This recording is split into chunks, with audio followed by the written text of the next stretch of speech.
Kazuya एक अनाथ बच्चा था जो एक दिन गलती से मरने के बाद दूसरे दुनिया में रिइंकार्नेट हो जाता है और इस नए जादुई दुनिया में सभी भगवान उसे ऐसे ऐसे भयंकर शक्तियाँ देते हैं जिससे वो उस दुनिया का सबसे ताकतवर इंसान बन जाता है। और अब उसकी जिंदगी कैसे गुजरती है चलिए देखते हैं। पर वीडियो में आगे बढ़ने से पहले दोस्तों चैनल को सब्सक्राइब जरूर से कर लेना, इससे काफी ज्यादा मोटिवेशन मिलता है। कहानी शुरू होती है काजुया नाम के एक लड़के से जो एक रात डिपार्टमेंटल स्टोर जाता है कुछ सामान खरीदने के लिए। पर वहाँ एक गुंडा जिसके हाथ में चाकू होता है कुछ लड़कियों को डरा रहा होता है। काजुया उसे जमीन पर गिरा देता है उन लड़कियों को बचाने के लिए, पर इसी दौरान उसे वो चाकू लग जाते हैं और बेचारा काजुया वही खत्म हो जाता है। लेकिन अचानक वो एक छोटे से बच्चे के शरीर में जागता है। जब वो आईने में खुद को देखता है तो कंफ्यूज हो जाता है कि ये कौन है भाई। तब हमें पता चलता है कि वो एक हफ्ते से बेहोश था और अब जब वो जाग गया है तो उसकी माँ सारा उसे चेक करने आती है, ये सोचते हुए कि शायद वो भूखा होगा। इसीलिए वो अपनी मेड सिल्विया को आदेश देती है कि उसके लिए सूप लेकर आए। फिर वो दोनों उसे कमरे में आराम करने देते हैं। काजुया समझ जाता है कि वो किसी दूसरे दुनिया में रिइंकार्नेट हो गया है, इसीलिए वो अपने आसपास की चीजों को देखता है, समझने की कोशिश करता है कि वो अब किस दुनिया में है। सिल्विया सूप लेकर आते हैं और उसे खिलाती है, फिर उसे सुलाने की कोशिश करते हैं। सिल्विया उसके सारे सवालों का जवाब देते हैं और उसे पता चलता है कि वो अब एक 3 साल का लड़का है जिसका नाम काइन है। वो एक बहुत बड़े नोबल परिवार का तीसरा बेटा है और उसके फादर का नाम गारम है जिसके पास इतनी सेना है कि दूसरे देशों से उलझने की सोचते भी नहीं। वो एक्साइटेड हो जाता है जब उसे पता चलता है कि वो अब एक ऐसे दुनिया में रहता है जहाँ एडवेंचरर्स तलवारबाज और जादू का इस्तेमाल करके मॉन्स्टर से लड़ सकते हैं। वो मैजिक सीखना चाहता है, लेकिन सिल्विया उसे बताते हैं कि पहले उसे लिखना और पढ़ना सीखना होगा। इसीलिए वो उसकी पढ़ाई शुरू कर देता है क्योंकि वो इस दुनिया में अपना नाम बनाना चाहता है। बाद में उसका परिवार हैरान हो जाता है जब उन्हें पता चलता है कि काइन ने ऑलरेडी पढ़ना लिखना सारा कुछ सीख लिया है। उसकी बड़ी बहन रेन बताती है कि वो मैथ्स भी कर सकता है, इसलिए वो सोचने लगते हैं कि काइन एक जीनियस है। लेकिन असलियत तो हमें पता है ना दोस्तों कि वो बस एक जापान का हाई स्कूल स्टूडेंट है जो इस 3 साल वाले लड़के के शरीर में अटक गया है। वो लोग सोचते हैं कि काइन अचानक पढ़ाई में इतना बेहतर कैसे हो गया, क्योंकि पहले तो वो ऐसा नहीं था। किताब खोलते ही वो भाग जाता था। काइन समझाता है कि वो बस इस दुनिया के बारे में जितना हो सके सब कुछ जानना चाहता है। गाराम भी खुश होता है कि अगर काइन ऐसे ही मेहनत करते रहे तो आगे जाके वो बहुत कामयाब होगा, इसीलिए वो उसे जादू और उनके देश के इतिहास के बारे में पढ़ने की इजाजत देता है। सारा ये जानकर खुश होती है कि उसे जादू में इंटरेस्ट है, लेकिन उन्हें लगता है कि अभी भी वो तैयार नहीं है अच्छे से, क्योंकि जादू इस्तेमाल करने के लिए वो बहुत छोटा है, इसीलिए उसे फिलहाल अभी किताबें ही पढ़नी चाहिए। पर हमें पता चलता है कि काइन ऑलरेडी जादू इस्तेमाल कर सकता है, लेकिन उसे जादू को कंट्रोल करने में थोड़ी मुश्किल हो रही है और वो अपने परिवार से इस बात को छुपाने की कोशिश करता है। तभी अचानक रेन वहाँ आती है और उसे पता चलता है कि काइन सिर्फ जादू नहीं बल्कि और भी बाकी चीजों के बारे में पढ़ रहा है, इसीलिए वो उसे पढ़ाने लगते हैं उनके देश के इतिहास और अलग अलग जातियों के बारे में जो इस दुनिया में रहते हैं, जैसे एल्व्स, ड्वार्फ्स और बीस्ट ह्यूमन। 2 साल बाद काइन की डिवाइन सेरेमनी का दिन आ जाता है। वो गाड़ी में सवार करते हैं और चर्च की तरफ जाते हैं। काइन बाहर की दुनिया देखकर खुश होता है क्योंकि बचपन से ही वो घर पे फंसा हुआ था। वो अपनी बहन से इस डिवाइन सेरेमनी के बारे में पूछता है कि आखिर ये होती क्या है। रेन अपना स्टेटस विंडो खोलती है और काइन देखता है कि रेन 3 प्रकार के एलिमेंटल मैजिक इस्तेमाल कर सकती है और तब काइन समझ जाता है कि डिवाइन सेरेमनी में भगवान उसे कुछ ब्लेसिंग्स यानी शक्तियाँ देंगे। सारा बताती है कि रेन को गॉड ऑफ मैजिक से लेवल 2 की शक्तियाँ मिली है। ये काफी बेहतरीन बात है क्योंकि लेवल 2 मैजिक होने की वजह से रेन सभी स्पेल्स को जल्दी इस्तेमाल कर पाएगी और वो बहुत पावरफुल भी होगी। वो समझाते हैं कि ब्लेसिंग्स लेवल 5 तक जाते हैं और ये शक्तियाँ उन 7 भगवानों में से किसी एक के द्वारा दी जाती है, जिसके बाद उस इंसान को उसी भगवान की पूजा करनी होगी जिंदगी भर। फाइनली वो लोग चर्च पहुँच जाते हैं जहाँ वो उन 7 भगवानों के सामने झुकते हैं। पंडित जी पूजा आरम्भ करते हैं और भगवानों से रिक्वेस्ट करता है कि वो इस नादान बच्चे काइन को अपनी जिंदगी की राह दिखाए। और तभी एक तेज रोशनी पूरे जगह में चमक उठती है और काइन तुरंत भगवानों की दुनिया में टेलीपोर्ट हो जाता है। वो हैरान हो जाता है जब उसे पता चलता है कि भगवान खुद इस दिन का इंतजार कर रहे थे और वो उसे काजुया नाम से बुलाता है। गॉड ऑफ क्रिएशन जेनोम खुद को इंट्रोड्यूस करता है। काइन सोचता है कि ये बुढ़ा क्या अजीब सा हुलिया बना के रखा है, लेकिन जेनोम को पता चल जाता है कि काइन क्या सोच रहा है, क्योंकि वो भगवान है भाई, मजाक थोड़ी है। God of death and rebirth rhyme बताती है कि उन्हें उसकी मौत का अफसोस है, पर काइन असल में बेकार में मर गया था उस दिन, क्योंकि वो जो गुंडा था पुलिस उसे वैसे भी रोक लेते अगर काजुया ना भी होता। इससे काइन को झटका लगता है क्योंकि वो बिना वजह मर गया था। साले में कर्म करने चाहता हूँ कांड हो जाता है मेरे साथ। लेकिन गॉड ऑफ अर्थ फिर भी उसकी तारीफ करता है कि उसने अपने जान पे खेल के उन 2 लड़कियों को बचाने की कोशिश की, इसीलिए उसे इस नए दुनिया में रिइंकार्नेट कर दिया गया। राइम माफी मांगते हैं क्योंकि काजुया को इस 3 साल के बच्चे के रूप में रिइंकार्नेट किया गया है, लेकिन काइन उससे कहता है कि कोई बात नहीं है क्योंकि वो अपने परिवार के साथ बहुत खुश है और अब तो वो जादू भी इस्तेमाल कर सकता है। गॉड ऑफ मैजिक रेनो को काइन पसंद आ जाता है, इसीलिए वो उसे अपनी ब्लेसिंग्स देती है। जेनोम भी वही करता है और गॉड ऑफ वार उसे अपनी ब्लेसिंग्स के साथ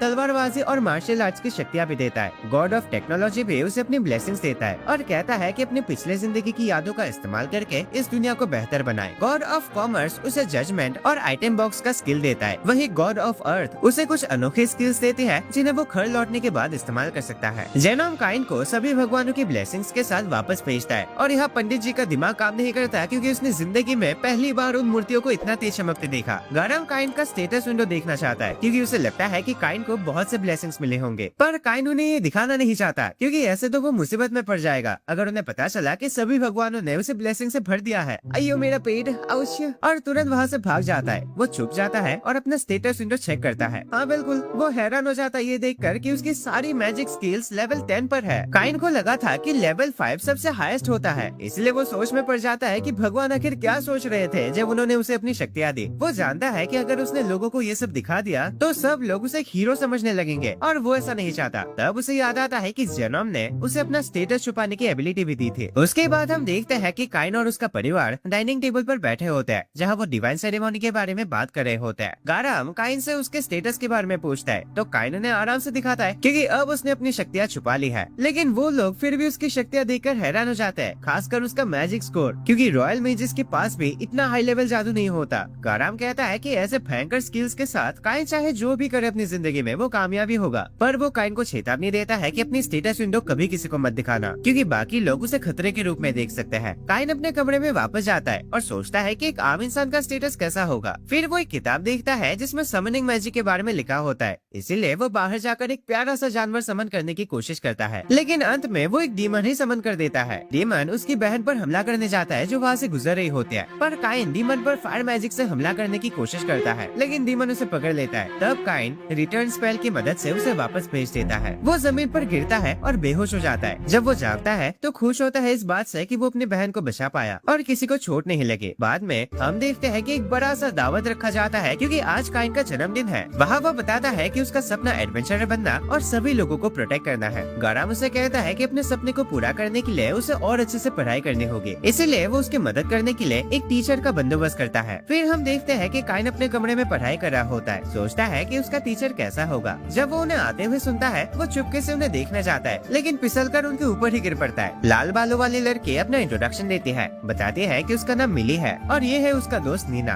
गाराम चाहता है कि वो काइन को 3 साल तक अच्छे से पढ़ाए, इसीलिए वो तुरंत उसकी ट्रेनिंग शुरू कर देता है। जब वो ट्रेनिंग ग्राउंड पर जाते हैं तो मिली उसे तलवार चलाना सिखाते हैं और हैरान हो जाते हैं देखकर कि काइन कितना टैलेंटेड है। नीना बताती है कि शायद वो मिली से भी बेहतर बन सकता है। इससे मिली थोड़ी मायूस हो जाते हैं और खुद को साबित करने के लिए वो काइन को एक डुएल के लिए चैलेंज करते हैं। काइन उस पर हमला करता है और मिली को उसके हमलों को रोकने में मुश्किल होती है। नीना काइन से पूछते हैं कि क्या उसे गॉड ऑफ वॉर की ब्लेसिंग्स मिली है। तब वो बताता है कि हाँ, गॉड ऑफ वॉर ने उसे शक्तियाँ दी थी और अपनी फाइट जारी रखता है। मिली पीछे हट जाती है, कहती है कि अगर वो इसी तरह ट्रेनिंग करते रहे तो वो ज्यादा देर तक उसका सामना नहीं कर पाएगी, इसीलिए अब उसे नीना से मैजिक सीखना चाहिए। नीना बताती है कि उसके पास गॉड ऑफ मैजिक के लेवल 3 ब्लेसिंग है और वो उसे एकदम बच्चों वाली चीजें सिखाने लगती है, लेकिन काइन उसे बताता है कि उसे बेसिक्स ऑलरेडी पता है। अपनी बात को साबित करने के लिए उसे जितना आता था वो सब जादू का इस्तेमाल करके दिखाता है। नीना को यकीन नहीं होता कि काइन ने बिना मंत्र पढ़े जादू का इस्तेमाल किया, जबकि ऐसा करने के लिए बहुत सालों की ट्रेनिंग चाहिए होती है, इसलिए वो सोचता है कि काइन एक जीनियस है। मिली कहती है, सुनो नीना, क्या तुमने एक चीज नोटिस की कि काइन ने सारे एलिमेंट्स इस्तेमाल किए थे अभी अभी। नीना के हिसाब से नामुमकिन है क्योंकि इस दुनिया में कोई भी इंसान सारे एलिमेंट्स का यूज नहीं कर सकता। काइन बताता है कि उसके पास गॉड ऑफ मैजिक की ब्लेसिंग भी है। ये सुनकर वो दो लड़कियां पागल से हो जाते हैं, लेकिन दिमाग तो उनका तब काम नहीं करता जब वो अपने आइटम बॉक्स से टॉवल ऑफर करता है। वो समझ जाता है कि काइन कुछ ज्यादा ही लाजवाब है और वो उसे यहाँ महल के अंदर बाकी की ट्रेनिंग नहीं दे सकते क्योंकि वो अपनी शक्तियों से पूरा महल ही उड़ा सकता है। वो गरम के पास जाता है और सारी बातें अच्छे से समझाते हैं। महाराज, ये क्या फटाका पैदा किया है आपने, इसको हम क्या सिखाए, 2 दिन बाद ये हमको सिखा देगा। फिर वो काइन को महल के बाहर ट्रेन करने की परमिशन मांगते हैं। अगले दिन वो महल से बाहर निकलते हैं और नीना उसे समझाती है कि एक पत्थर पर जादू से हमला कैसे करते हैं। तो काइन फायर मैजिक इस्तेमाल करता है जिससे वो पत्थर तबाह हो जाता है। धमाका इतना भयंकर होता है कि पत्थर के साथ साथ लड़कियां भी उड़ जाते हैं और एक बहुत बड़ा गड्ढा बन जाता है। नीना उसे बताती है कि ये कोई मामूली स्पेल नहीं है, ये हाई लेवल से भी ऊपर का है। वही मिली ये समझ नहीं पाते कि काइन अभी तक थका क्यों नहीं। उन्हें लगता है कि उसके पास अलग ही लेवल का माना है, पर अचानक एक किलर रेविड वहाँ आता है और काइन पर हमला करता है, लेकिन वो उसका हमला डॉज करता है और विंड मैजिक से उसे खत्म कर देता है। वो उसके हिस्सों को अपने आइटम बॉक्स में स्टोर कर लेता है ताकि घर वापस जाकर अपने फैमिली को दिखा सके। मिली सोचते है कि काश उसके पास भी ऐसा एक मैजिक बैग होता जो आइटम बॉक्स की तरह ही काम करता है, लेकिन वो इतना महंगा महंगा होता है कि वो खरीद नहीं सकते। फिर नीना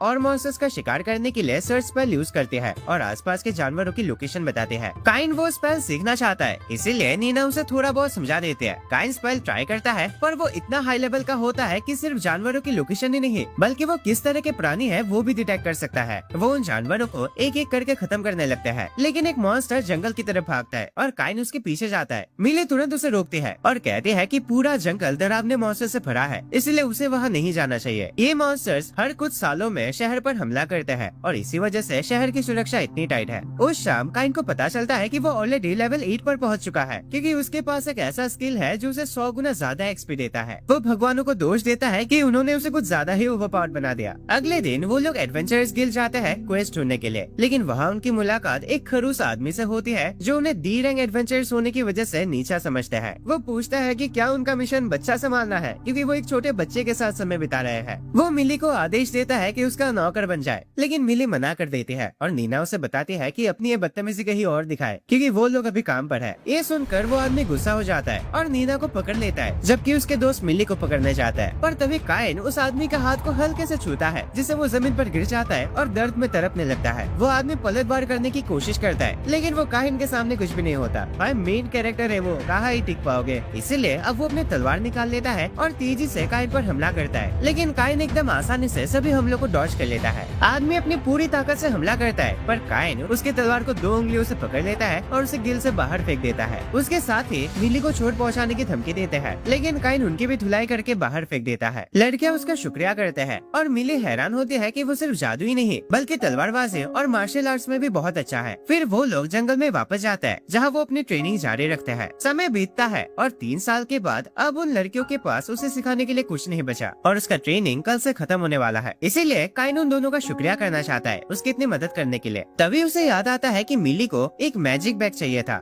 इसीलिए वो बैग बनाने के लिए जरूरी सामान ढूंढने जंगल में जाता है। वो जंगल के उन खतरनाक मॉन्स्टर्स को इतनी आसानी से हरा देता है जैसे वो खिलौने हो, लेकिन सैनिक दूर से उन आग के हमलों को देख लेता है जो काइन इस्तेमाल कर रहा था और सोचता है कि शायद मॉन्स्टर शहर पर हमला करने की तैयारी कर रहे हैं। गार्ड अलार्म बजा देता है, इसीलिए गारम अपने सिपाहियों के साथ जंगल की तरफ जाता है, लेकिन मॉन्स्टर्स के बजाय उन्हें एक बड़ा सा गड्ढा वहाँ दिखता है। फिर काइन अपनी ट्रेनिंग का आखिरी दिन कंप्लीट करता है और वो उन दोनों को शुक्रिया के तौर पर वो मैजिक बैग देता है जो उसने बनाए थे। वो उन्हें उन मॉन्स्टर्स के बारे में बताता है जो उसने कल रात हराए थे और हमें पता चलता है कि आमतौर पर उन मॉन्स्टर्स को मारने के लिए एक पूरी ए रैंक एडवेंचर्स की पलटन चाहिए होती है, लेकिन काइन ने ये सब अकेले ही कर दिया। काइन उन्हें बताता है कि ये मैजिक बैग्स एक पूरे महल को अपने अंदर रख सकता है, पर डोरेमोन के पॉकेट से भी बड़ा ये तो, और सिर्फ वो दोनों ही इसे इस्तेमाल कर सकते हैं। लेकिन लड़कियां हैरान हो जाते हैं कि ये मैजिकल बैग अब किसी शाही खजाने के बराबर है। फिर वो एक दूसरे को अलविदा कहते हैं, सोचते हुए कि ये 3 साल उन्होंने बहुत मजे किए, और कहते हैं कि अगर कभी भी जरूरत पड़े तो हमें जरूर याद करना। 2 साल बाद काइन अब 10 साल का हो चुका है और वो अपने परिवार के साथ रॉयल कैपिटल जा रहा है एक डेब्यू इवेंट के लिए जो सभी नोबल बच्चों के लिए जरूरी होता है। उसका फादर उसे बताता है कि अगर मॉन्स्टर्स रास्ते में नहीं आए तो कम से कम 1 हफ्ते लगेंगे कैपिटल पहुंचने में। काइन अपने सर्च एबिलिटी इस्तेमाल करके आसपास के खतरों को डिटेक्ट करता है और अपने फादर को बताता है कि 3 किलोमीटर आगे कुछ लोगों पर मॉन्स्टर्स ने हमला कर दिया है। गारम अपने आदमियों को जल्दी चलने का आदेश देता है, लेकिन काइन जानता है कि वो लोग उन आदमियों को बचाने के लिए समय पर नहीं पहुंच पाएंगे, इसलिए वो गाड़ी से कूद जाता है और बूस्ट स्पेल इस्तेमाल करके आगे बढ़ता है। दूसरी तरफ मॉन्स्टर्स उन लोगों को खत्म करने वाले होते हैं और एक सैनिक अपने जान पे खेलकर उस गाड़ी को प्रोटेक्ट करने की कोशिश करता है। एक मॉन्स्टर गाड़ी की तरफ बढ़ता है, लेकिन काइन अचानक वहाँ जाता है, मॉन्स्टर्स को आराम से मारता है और उनके लीडर को अपनी फायर तलवार से खत्म कर देता है। वो सब कुछ चेक करता है और खुद को इंट्रोड्यूस करता है कि वो गारम का बेटा है। फिर उन घायल सैनिकों पर हीलिंग स्पेल इस्तेमाल करता है, पर अफसोस की बात है कि कुछ सैनिक बच नहीं पाते, इसीलिए वो उनके बॉडीज को अपने आइटम बॉक्स में रख लेता है। थोड़ी देर बाद गारम भी वहाँ पहुँचता है, लेकिन देखता है कि लड़ाई तो पहले ही खत्म हो चुकी है। तभी उस गाड़ी का दरवाजा खुलता है और हम 2 लड़कियों को देखते हैं, राजकुमारी टेलेस्टिया और उसकी दोस्त सिल्क जो एक ड्यूक की बेटी है। काइन उन लड़कियों को अपना इंट्रोडक्शन देता है और प्रिंसेस थकान की वजह से बेहोश हो जाते हैं। काइन अपना रिलैक्स मैजिक इस्तेमाल करता है ताकि उनके मन को शांत किया जा सके। फिर लड़कियां काइन का शुक्रिया करती है उनकी जान बचाने के लिए। वो बताते हैं कि उन्होंने गाड़ी की खिड़की से काइन को लड़ते हुए देखा था और उसकी ताकत देखकर प्यार में ही पड़ जाते हैं। अरे यहाँ तक कि वो दोनों उसको लेकर लड़ने लगते हैं कि काइन किसके साथ रहेगा। सिल्क उसे पूछते हैं कि वो यहाँ क्या कर रहा है, तो काइन समझाता है कि वो अपने डेब्यू इवेंट के लिए रॉयल कैपिटल जा रहे हैं। लड़कियां कहते हैं, अरे वाह, हम भी कैपिटल जा रहे हैं, तो अब से हम एक साथ चलेंगे। वो उसे खींच कर ले जाते हैं। ओ कोई बचाओ मेरे को, ए पापा जी आप तो कुछ बोलो, लेकिन कोई कुछ नहीं करता और थोड़ी देर बाद वो उन दो लड़कियों के बीच बैठा हुआ कैपिटल की तरफ जा रहा होता है। उसे बहुत अजीब लगता है, इसीलिए वो दूसरी सीट पर बैठना चाहता है, लेकिन लड़कियां उसे जाने नहीं देते। वो एक शहर पहुंचते हैं जहाँ लड़कियां चाहती है कि काइन उनके साथ रात बिताए, क्योंकि वो उसके साथ सेफ महसूस करती है। गारा उन्हें समझाने की कोशिश करता है कि लड़के और लड़कियां एक साथ ऐसा रहना गलत है, ये सब शादी के बाद सही रहता है। लेकिन लड़कियां उसे बताती है कि वो उस मॉन्स्टर वाले हादसे के कारण बहुत ज्यादा डरे हुए हैं, इसलिए वो चाहती है कि काइन उनके साथ रहे। काइन के पास अब कोई चारा नहीं बचता, इसलिए वो उनकी बात मान जाता है, लेकिन एक शर्त पर कि कमरा बड़ा होना चाहिए। फिर वो अपने कमरे में जाता है, लेकिन काइन देखता है कि उसके बिस्तर बहुत पास पास है। लड़कियां चाहती है कि काइन उनके बीच में सोए और वो दोनों बिस्तरों को एक साथ जोड़ देते हैं। लड़कियां उसके करीब आ जाते हैं, बताते हुए कि वो बहुत डरे हुए जो है, और काइन इतना नर्वस हो जाता है कि वो अच्छे से सो भी नहीं पाता, और ये चीज कई रातों तक चलती है, जिससे काइन का दिमाग खराब हो जाता है। फिर वो लोग रॉयल कैपिटल पहुंचते हैं। जब वो अपनी गाड़ी से उतरते हैं, उन्हें वाइस कैप्टन गाजार्ड लेने आता है। वो काइन का शुक्रिया करता है राजकुमारी और बाकी लोगों को बचाने के लिए। फिर काइन अपने आइटम बॉक्स से उन सैनिकों को बाहर निकालता है जिन्होंने अपनी जान गंवाई थी उस लड़ाई में। वो चाहता है कि सब लोग उन्हें आखिरी सम्मान दे कि अपनी जान पर खेलकर उन्होंने राजकुमारी को बचाने की कोशिश की थी। अब काइन वहाँ से जाने लगता है, लेकिन गाजार्ड उसे पकड़ लेता है। वो बताता है कि राजा उससे मिलना चाहता है। गाजार्ड उसे महल के अंदर ले जाता है, जहाँ वो राजा से मिलता है, और काइन उन्हें अपना सम्मान देता है। राजा सबको बताता है कि काइन ने मॉन्स्टर्स के झुंड को हराकर राजकुमारी और बाकी लोगों की जान बचाए थे,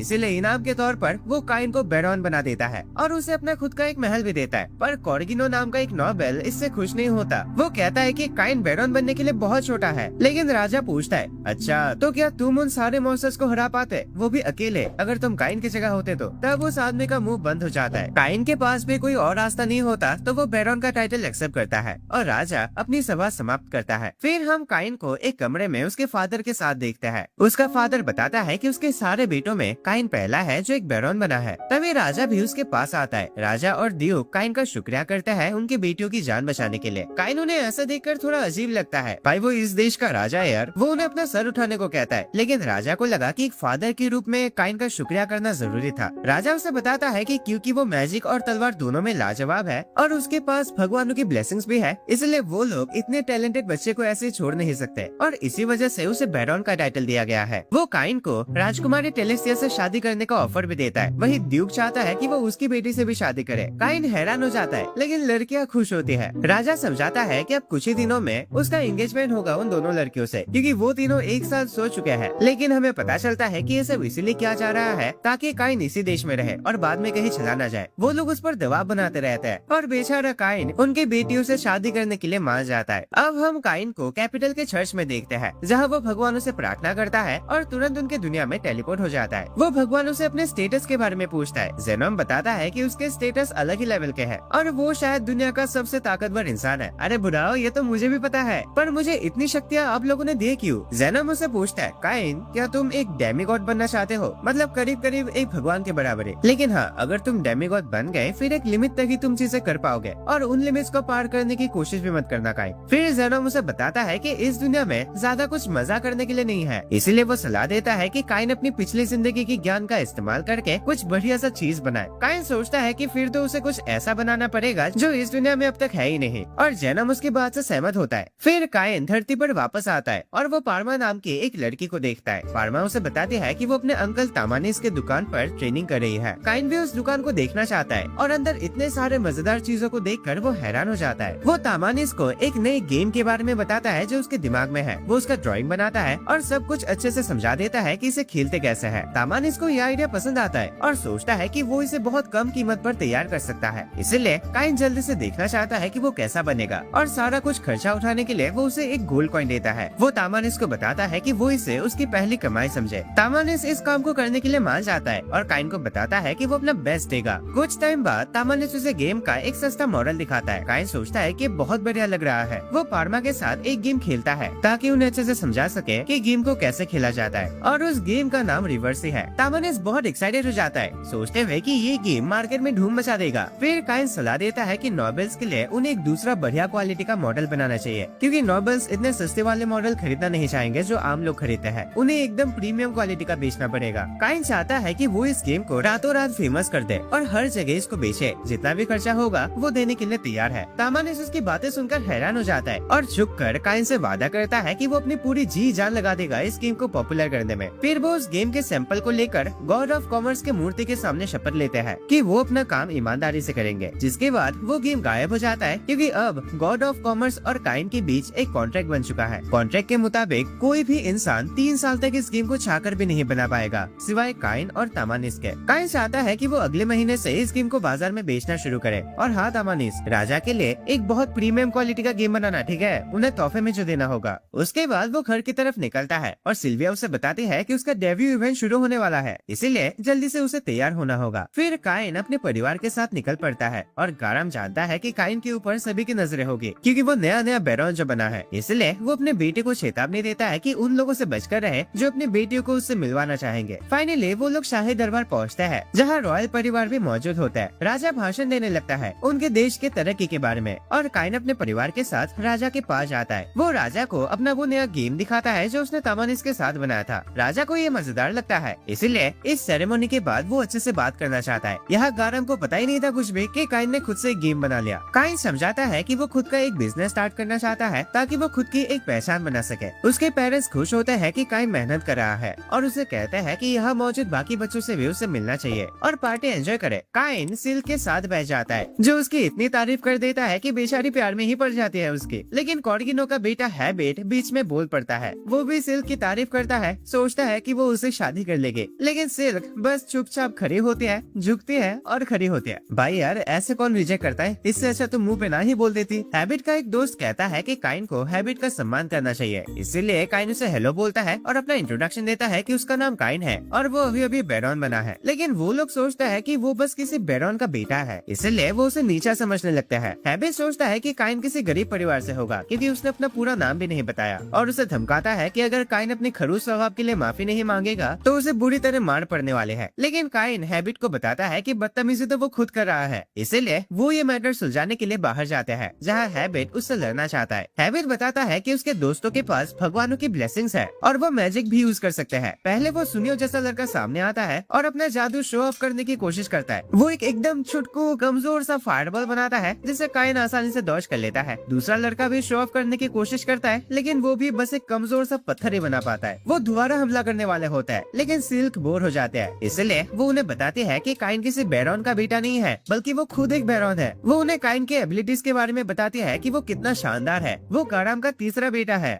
उसने मॉन्स्टर्स के झुंड को अकेले हरा दिया और वो कितना हैंडसम है और इस एनिमे का मेन कैरेक्टर भी। साले तुम जैसा फट्टियों को झुककर काइन का सम्मान करना चाहिए। ये सुनकर लड़कों की हवा टाइट हो जाते हैं और दया की भीख मांगने लगता है, प्लीज हमें माफ कर दे प्लीज, और तुरंत भाग जाता है। सिल्क समझ जाते हैं कि काइन को लोगों के साथ ऐसे खेलना पसंद है। मतलब वो स्टार्टिंग में सच बोल के ये सब रोक सकता था, लेकिन उसने होने दिया ताकि वो लड़कों का मजाक बना सके। इसीलिए वो वादा करती है कि अगर काइन उसके साथ एक डेट पर जाता है तो वो ये सीक्रेट राजकुमारी टेलेस्टिया से छुपा कर रखेंगे ताकि उसकी इमेज खराब ना हो। पर तभी वहाँ टेलेस्टिया जाते हैं और पूछते हैं कि क्या हुआ, लेकिन सिल्क बस उसे बताती है कि वो दोनों डेट पर जाने वाला है। टेलेस्टिया जेलस हो जाते हैं, इसीलिए काइन उसे बताता है कि वो उसके साथ भी डेट पर चलेगा। तभी राजा बीच में आ जाता है और काइन को एक मीटिंग के लिए बुलाता है जहाँ वो काइन के बनाए उस गेम को खेलते हैं। राजा गेम एंजॉय करता है और चाहता है कि ये सिर्फ उनके बीच ही रहे, लेकिन काइन बताता है कि वो पहले ही इसे बाजार में बेचने वाला है ताकि आम जनता भी इसके मजे ले सके। ड्यूक भी वहाँ होता है और वो काइन को याद दिलाता है कि उनकी बेटियों के साथ उसकी एंगेजमेंट सीक्रेट है, इसीलिए वो उसे डेट पर सावधान रहने को कहता है। अगले दिन काइन को उसके नए महल की चाबी दी जाती है। वो उसे चेक करने जाता है, लेकिन जब वो पहुँचता है तो पता चलता है कि महल पूरी तरह खंडर बन चुका है। जैसे वो अंदर घुसता है वहाँ की लाइट्स काम नहीं करती,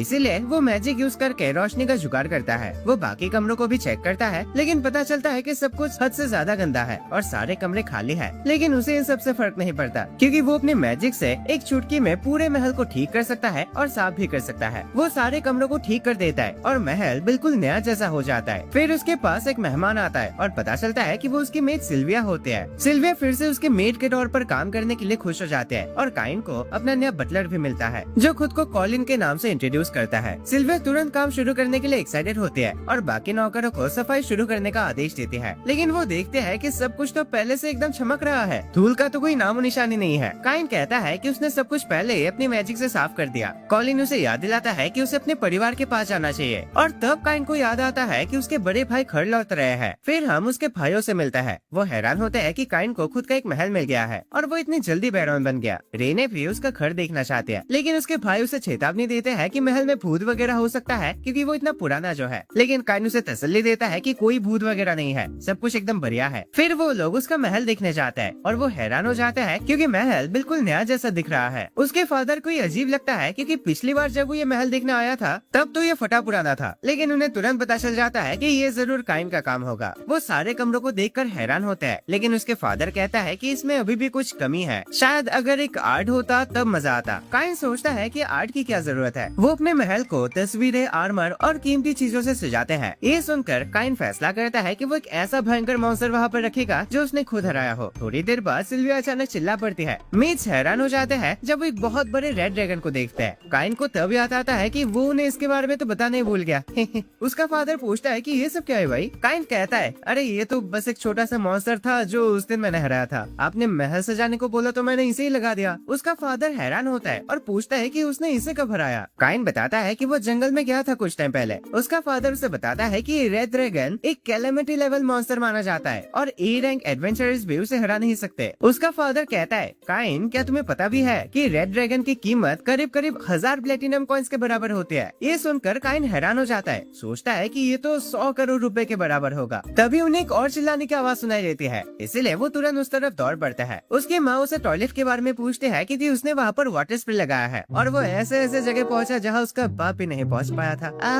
काइन समझाता है कि उसने अपने मैजिक से इसे बनाया है। रीने कहते हैं कि काइन उनके घर पे भी ये लगवा दे। गाराम बस उनके हरकतें देखता रहता है क्योंकि वो लोग एक टॉयलेट के ऊपर बात कर रहे थे, लेकिन काइन की माँ उसे कहती है कि एक बार खुद ट्राई करके देखो फिर बोलना। तो वो ट्राई करता है और ऐसी ऐसी जगह पानी पहुँचता है कि उसे मजा ही आ जाता है। इसलिए वो चाहता है कि काइन उनके घर पे भी ऐसा कुछ लगा दे। उसका फादर उसे बताता है कि मेहमानों को भी ये चीज पसंद आएगा। काइन सोचता है कि इसका क्या मतलब। उसका फादर कहता है कि जब किसी नोबेल को महल दिया जाता है तो नियम के तौर पर उसे एक पार्टी रखनी होती है। काइन हैरान हो जाता है कि उसे तो इसे पता ही नहीं। बाद में वो सोचता है कि अब क्या किया जाए, मतलब पार्टी में किसको बुलाए, क्या करे। पर कॉलिन ने पहले ही उन लोगों की लिस्ट तैयार कर ली होती है जिन्हें इनवाइट करना है और उन चीजों के भी जो उन्हें चाहिए होंगे। जब वो लिस्ट चेक करता है तो उसे वहाँ कॉर्गिनो का नाम दिखता है। काइन सोचता है कि अब इसको भी बुलाना पड़ेगा। मैं नहीं कर रहा। तो कॉलिन कहता है कि क्योंकि वो एक हाई रैंक नोबेल है उसे इनवाइट ना करना बुरा होगा। काइन देखता है कि अब राजा का नाम लिस्ट में क्यों नहीं है। कॉलिन उसे बताता है कि सिर्फ हाई रैंक नोबेल से राजा को इनवाइट कर सकते हैं। फिर काइन पार्टी के लिए खाना पीना तैयार करने के बारे में सोचता है, लेकिन परेशान हो जाता है क्योंकि उसे अपने सारे मेहमानों के लिए तोहफे भी तैयार करना है। तब सिल्विया उसे एक आइडिया देती है, कहती है कि उसे खुद से एक तोहफा बनाना चाहिए। काइन को भी ये आइडिया बढ़िया लगता है और वो अपनी मैजिक से एक ग्लास क्रिएट करता है। वो सोचता है कि आमतौर पर सब लोग दिखावे के लिए अजीबोगरीब चीजें देते हैं तोहफे में, पर ये ग्लास एकदम सिंपल और खूबसूरत है जो लोगों को पसंद भी आएंगे। फिर काइन अपनी पिछले जिंदगी की रेसिपी का इस्तेमाल करके खाना तैयार करने का फैसला करता है। वो हैमबर्ग स्टीक बनाता है और सिल्विया को वो बहुत टेस्टी लगता है। फिर वो उसका बनाया ड्रिंक पीती है और वो सोचते हैं कि ये क्या है कि वो इतना लाजवाब होता है जैसे मानो उसके मुंह में छोटे छोटे बम फूट रहे हो। काइन समझाता है कि कुछ अलग नहीं है, बस नॉर्मल शराब में उसने बबल्स ऐड कर दिया है अपने मैजिक से। तभी कॉलिन बीच में बोलता है और काइन को बताता है कि राजा ने उसे महल में बुलाया है। वहाँ हमें पता चलता है कि राजा उस पर गुस्सा है क्योंकि उसे पार्टी में इनवाइट नहीं किया गया और हमें पता चलता है कि ड्यूक उसे इनविटेशन न मिलने पर उनका मजाक उड़ा रहा है। काइन तुरंत एक बहाना बना देता है, वो महाराज मैं आपको खुद पर्सनली इनवाइट करना चाहता था, लेकिन इन सब कामों की वजह से मुझे टाइम ही नहीं मिल पाया। राजा ये सुनकर बहुत खुश हो जाता है और काइन सुकून महसूस करता है, चलो बच गया आज तो। पार्टी का दिन जल्दी ही आता है और काइन अपने सभी मेहमानों का स्वागत करता है। ड्यूक अपनी बेटी सिल्क के साथ आता है और वो रेड ड्रैगन को देखकर हैरान हो जाता है। काइन अपने सभी मेहमानों को पार्टी का पूरा मजा लेने के लिए कहता है और दावत शुरू होती है। सब लोग काइन का बनाया हुआ वो ड्रिंक पीकर एकदम पागल से हो जाता है। ड्यूक कहता है कि एक ग्लास तो एकदम किसी हीरे की तरह चमक रहा है। तभी राजा भी वहाँ आता है और सबको कहता है कि फॉर्मल होने की जरूरत नहीं है, बस पार्टी एंजॉय करे। वो काइन का बनाया हुआ वो ड्रिंक ट्राई करता है और उसका दिमाग काम नहीं करता कि ये बढ़िया चीज आके है क्या। उसके बाद काइन उन्हें खाने के लिए हैमबर्गर देता है और वो इतना ज्यादा टेस्टी होता है कि राजा पागल हो जाता है क्योंकि उसने आज तक ऐसा कुछ खाया नहीं था। क्वीन भागते हुए आते हैं और पूछते हैं कि उसके टॉयलेट का क्या सीन है भाई, उन्होंने जिंदगी में ऐसी चीज नहीं देखी थी और चाहते हैं कि काइन उनके घर के लिए भी एक बना दे। राजा भी एक बार ट्राई करके देखता है और तुरंत काइन से कहता है कि उन्हें भी चाहिए, हो सके तो कल ही लगा देना। राजा को उसकी दावत बहुत पसंद आती है। इतने कम उम्र में उसने सारा कुछ मैनेज कर लिया और बाकी नोबल्स भी उसकी तारीफ करते हैं। लेकिन तभी कॉलिन उसे बताता है कि कॉर्गिनो आया है। कॉर्गिनो आते ही शुरू हो जाता है, बोलता है कि ये घर कितना छोटा है, लेकिन रेड ड्रैगन को देखकर उसकी भी फटने लगती है। फिर वो डाइनिंग हॉल में जाता है, कितने बदबूदार कमरे, इससे अच्छा तो कुत्तों का घर होता है। लेकिन जब काइन उसे अपना ड्रिंक देता है तो कॉर्गिनो को वो मजेदार लगता है, लेकिन ऐसा दिखावा करता है कि उसे पसंद नहीं आए। फिर वो नया खाना ट्राई करता है और उसे बेकार घटिया बोलता है, मतलब तुम जितना भी टेस्टी ना बना लो बदनामी तो करनी है ना। लेकिन वो खुद को उसे खाने से रोक भी नहीं नहीं पाता। वो और ज्यादा सॉस मांगता है और सिल्विया से सॉस का बॉटल ही छीन लेता है। काइन उसके हरकतों से परेशान हो जाता है, लेकिन कॉलिन उसे बताता है कि उसे अपना गुस्सा संभालना चाहिए, नहीं तो बेकार में ड्रामा हो जाएगा। लेकिन काइन के पास एक बढ़िया आइडिया होता है। वो सोचता है कि जब तक वो खुद झगड़ा नहीं करेगा तब तक सब सही रहेगा। काइन कॉर्गिनो को तोहफे के रूप में एक ग्लास ऑफर करता है, लेकिन कॉर्गिनो कहता है कि उसके पास जितने भी ग्लास है वो सब पैक कर दे और साथ ही वो सारा खाना भी। काइन माफी मांगता है कि वो ऐसा नहीं कर सकता और कहता है कि ये ग्लासेस सब मेहमानों के लिए तोहफा है, लेकिन वो कहता है कि उसके पास कॉर्गिनो के लिए एक बहुत बड़ा सरप्राइज है। कॉर्गिनो एक्साइटेड हो जाता है, जल्दी बताओ क्या है। लेकिन उसके हवा टाइट हो जाते हैं जब राजा वहाँ आता है। महाराज, आप यहाँ इस बेकार घर में क्या कर रहे हैं? राजा उसे बताता है कि ये सब छोड़ो, मैं जो भी करूँ तुम्हें क्या, पर तुमने जो हरकतें अभी तक की है वो माफी के लायक नहीं है। जबकि एक हाई रैंक नोबल होने के नाते उसे दूसरों के साथ कितने अच्छे से बिहेव करना चाहिए था। कॉर्गिनो डर के मारे तुरंत वहाँ से भाग जाता है और सिल्क को ये मजेदार लगता है कि काइन ने उसे फंसा दिया। पर तभी राजा को पता चल जाता है कि काइन ने उनका इस्तेमाल किया कॉर्गिनो को फंसाने के लिए, और वो काइन को घंटों तक लेक्चर देते हैं और बाकी लोग हंसने लगते हैं। फिर हम देखते हैं कि काइन राजा के महल जाता है, जहाँ उसकी मुलाकात वाइस कैप्टन गाजार्ड से होती है। काइन बताता है उसने सुना था कि यहाँ मॉन्स्टर से मिली चीजों को बेच सकते हैं, इसलिए वो यहाँ आया। तब गाजार्ड उसे एक स्टोर रूम में ले जाता है जहाँ वो अपनी चीजों को छोड़ सकता है, पर काइन कहता है कि ये कमरा छोटा पड़ जाएगा क्योंकि उसके पास कुछ ज्यादा ही सामान है। गाजार्ड सोचता है कि शायद उसके पास उस रेड ड्रैगन जैसी कोई बड़ी चीज होगी, लेकिन काइन कहता है अरे नहीं, इतने भी कुछ खास सामान नहीं है, बस एक अर्थ ड्रैगन है। गाजार्ड उठने में ही हैरान हो जाता है। वो कहता है कि सिर्फ एक अर्थ ड्रैगन को मारने के लिए भी ए रैंक एडवेंचरर्स की एक पूरी पार्टी चाहिए होती है। उसके बाद वो लोग एक मैदान में जाते हैं और काइन अपने आइटम बॉक्स से सारे मॉन्स्टर्स निकाल देता है। गाजार्ड अपनी आंखों पर यकीन नहीं कर पाता कि कितने मॉन्स्टर्स हैं, लेकिन ये असल में सिर्फ ए रैंक मॉन्स्टर्स होता है। और काइन ने अभी भी अपने बॉक्स से एक एस रैंक मॉन्स्टर निकाला ही नहीं, क्योंकि उसे पता है कि गाजार्ड वही बेहोश हो जाएगा। यार दोस्तों, भगवानों ने उसे बहुत ज्यादा ही पावर दे दी है। गाजार्ड सोचता है कि क्या काइन एक हीरो है या खुद एक भगवान तो नहीं, लेकिन काइन कहता है कि वो बस एक मामूली बच्चा है। और गाजार्ड फैसला करता है कि वो ज्यादा सवाल नहीं पूछेगा। वो काइन को बताता है कि इतने सारे मॉन्स्टर्स को अच्छे से चेक करने में टाइम लगेगा। हाँ, कोई दिक्कत नहीं, आराम से करो, जब हो जाए तब बता देना, मैं आ जाऊंगा। पर जैसे वो जाने लगता है, गाजार्ड उसे रोकता है। वो काइन से रिक्वेस्ट करता है कि नाइट्स को ट्रेन करने में उसकी मदद करे। असल में वो अपने कैप्टन के सामने शो ऑफ करना चाहता है कि काइन को उसने ढूंढा। गाजार्ड काइन को सभी नाइट से मिलवाता है, उनसे कहता है कि वही हीरो है जिसने राजकुमारी को एक मॉन्स्टर के झुंड से बचाया था। काइन पूछता है कि उसका कैप्टन कहाँ है, तो गाजार्ड बताता है कि जब प्रैक्टिस शुरू करेंगे तब वो अपने आप आ जाएंगे। काइन को लगता है कि उनका कैप्टन शायद बहुत गुस्सेल वाला होगा, लेकिन गाजार्ड कहता है कि चिंता न करे, वो बहुत स्वीट है। अब प्रैक्टिस मैच शुरू होने वाला होता है, लेकिन एक नाइट कहता है कि वो ये प्रैक्टिस मैच नहीं लड़ेगा, क्योंकि काइन जितना भी ताकतवर क्यों ना हो, है तो वो बच्चा है, कहीं चोट लग गया तो दिक्कत हो जाएगी। तब गाजार्ड कहता है अच्छा, अगर तुम्हें इतनी फिक्र है तो जाओ फिर तुम ही पहले लड़ो। नाइट पहला हमला काइन को करने देता है। वो उससे कहता है चलो बच्चे, दिखाओ तुम क्या कर सकते हो। काइन अपना बूस्ट स्पेल इस्तेमाल करके उसकी तरफ तेजी से बढ़ता है और पलक झपकते ही उसका तलवार गिरा देता है। नाइट तुरंत हार मान लेता है और काइन सोचता है कि उसने जोश जोश में शायद कुछ ज्यादा ही कर दिया। वो वहाँ से निकलना चाहता है, लेकिन गाजार्ड उसे फिर पकड़ लेता है और कहता है कि वो उन सभी नाइट से एक साथ फाइट करे। लेकिन तभी कैप्टन तिफाना वहाँ आती है और लड़ाई को रोक देती है, क्योंकि उसे लगता है कि सारे नाइट्स मिलकर एक बच्चे पर अत्याचार कर रहे हैं। वो काइन को हक करते हैं, कहते हैं कि अब वो सुरक्षित है और कोई उसे तंग नहीं करेगा। तिफाना सोचते हैं कि काइन बस एक नादान लड़का है जो रास्ता भटक गया होगा।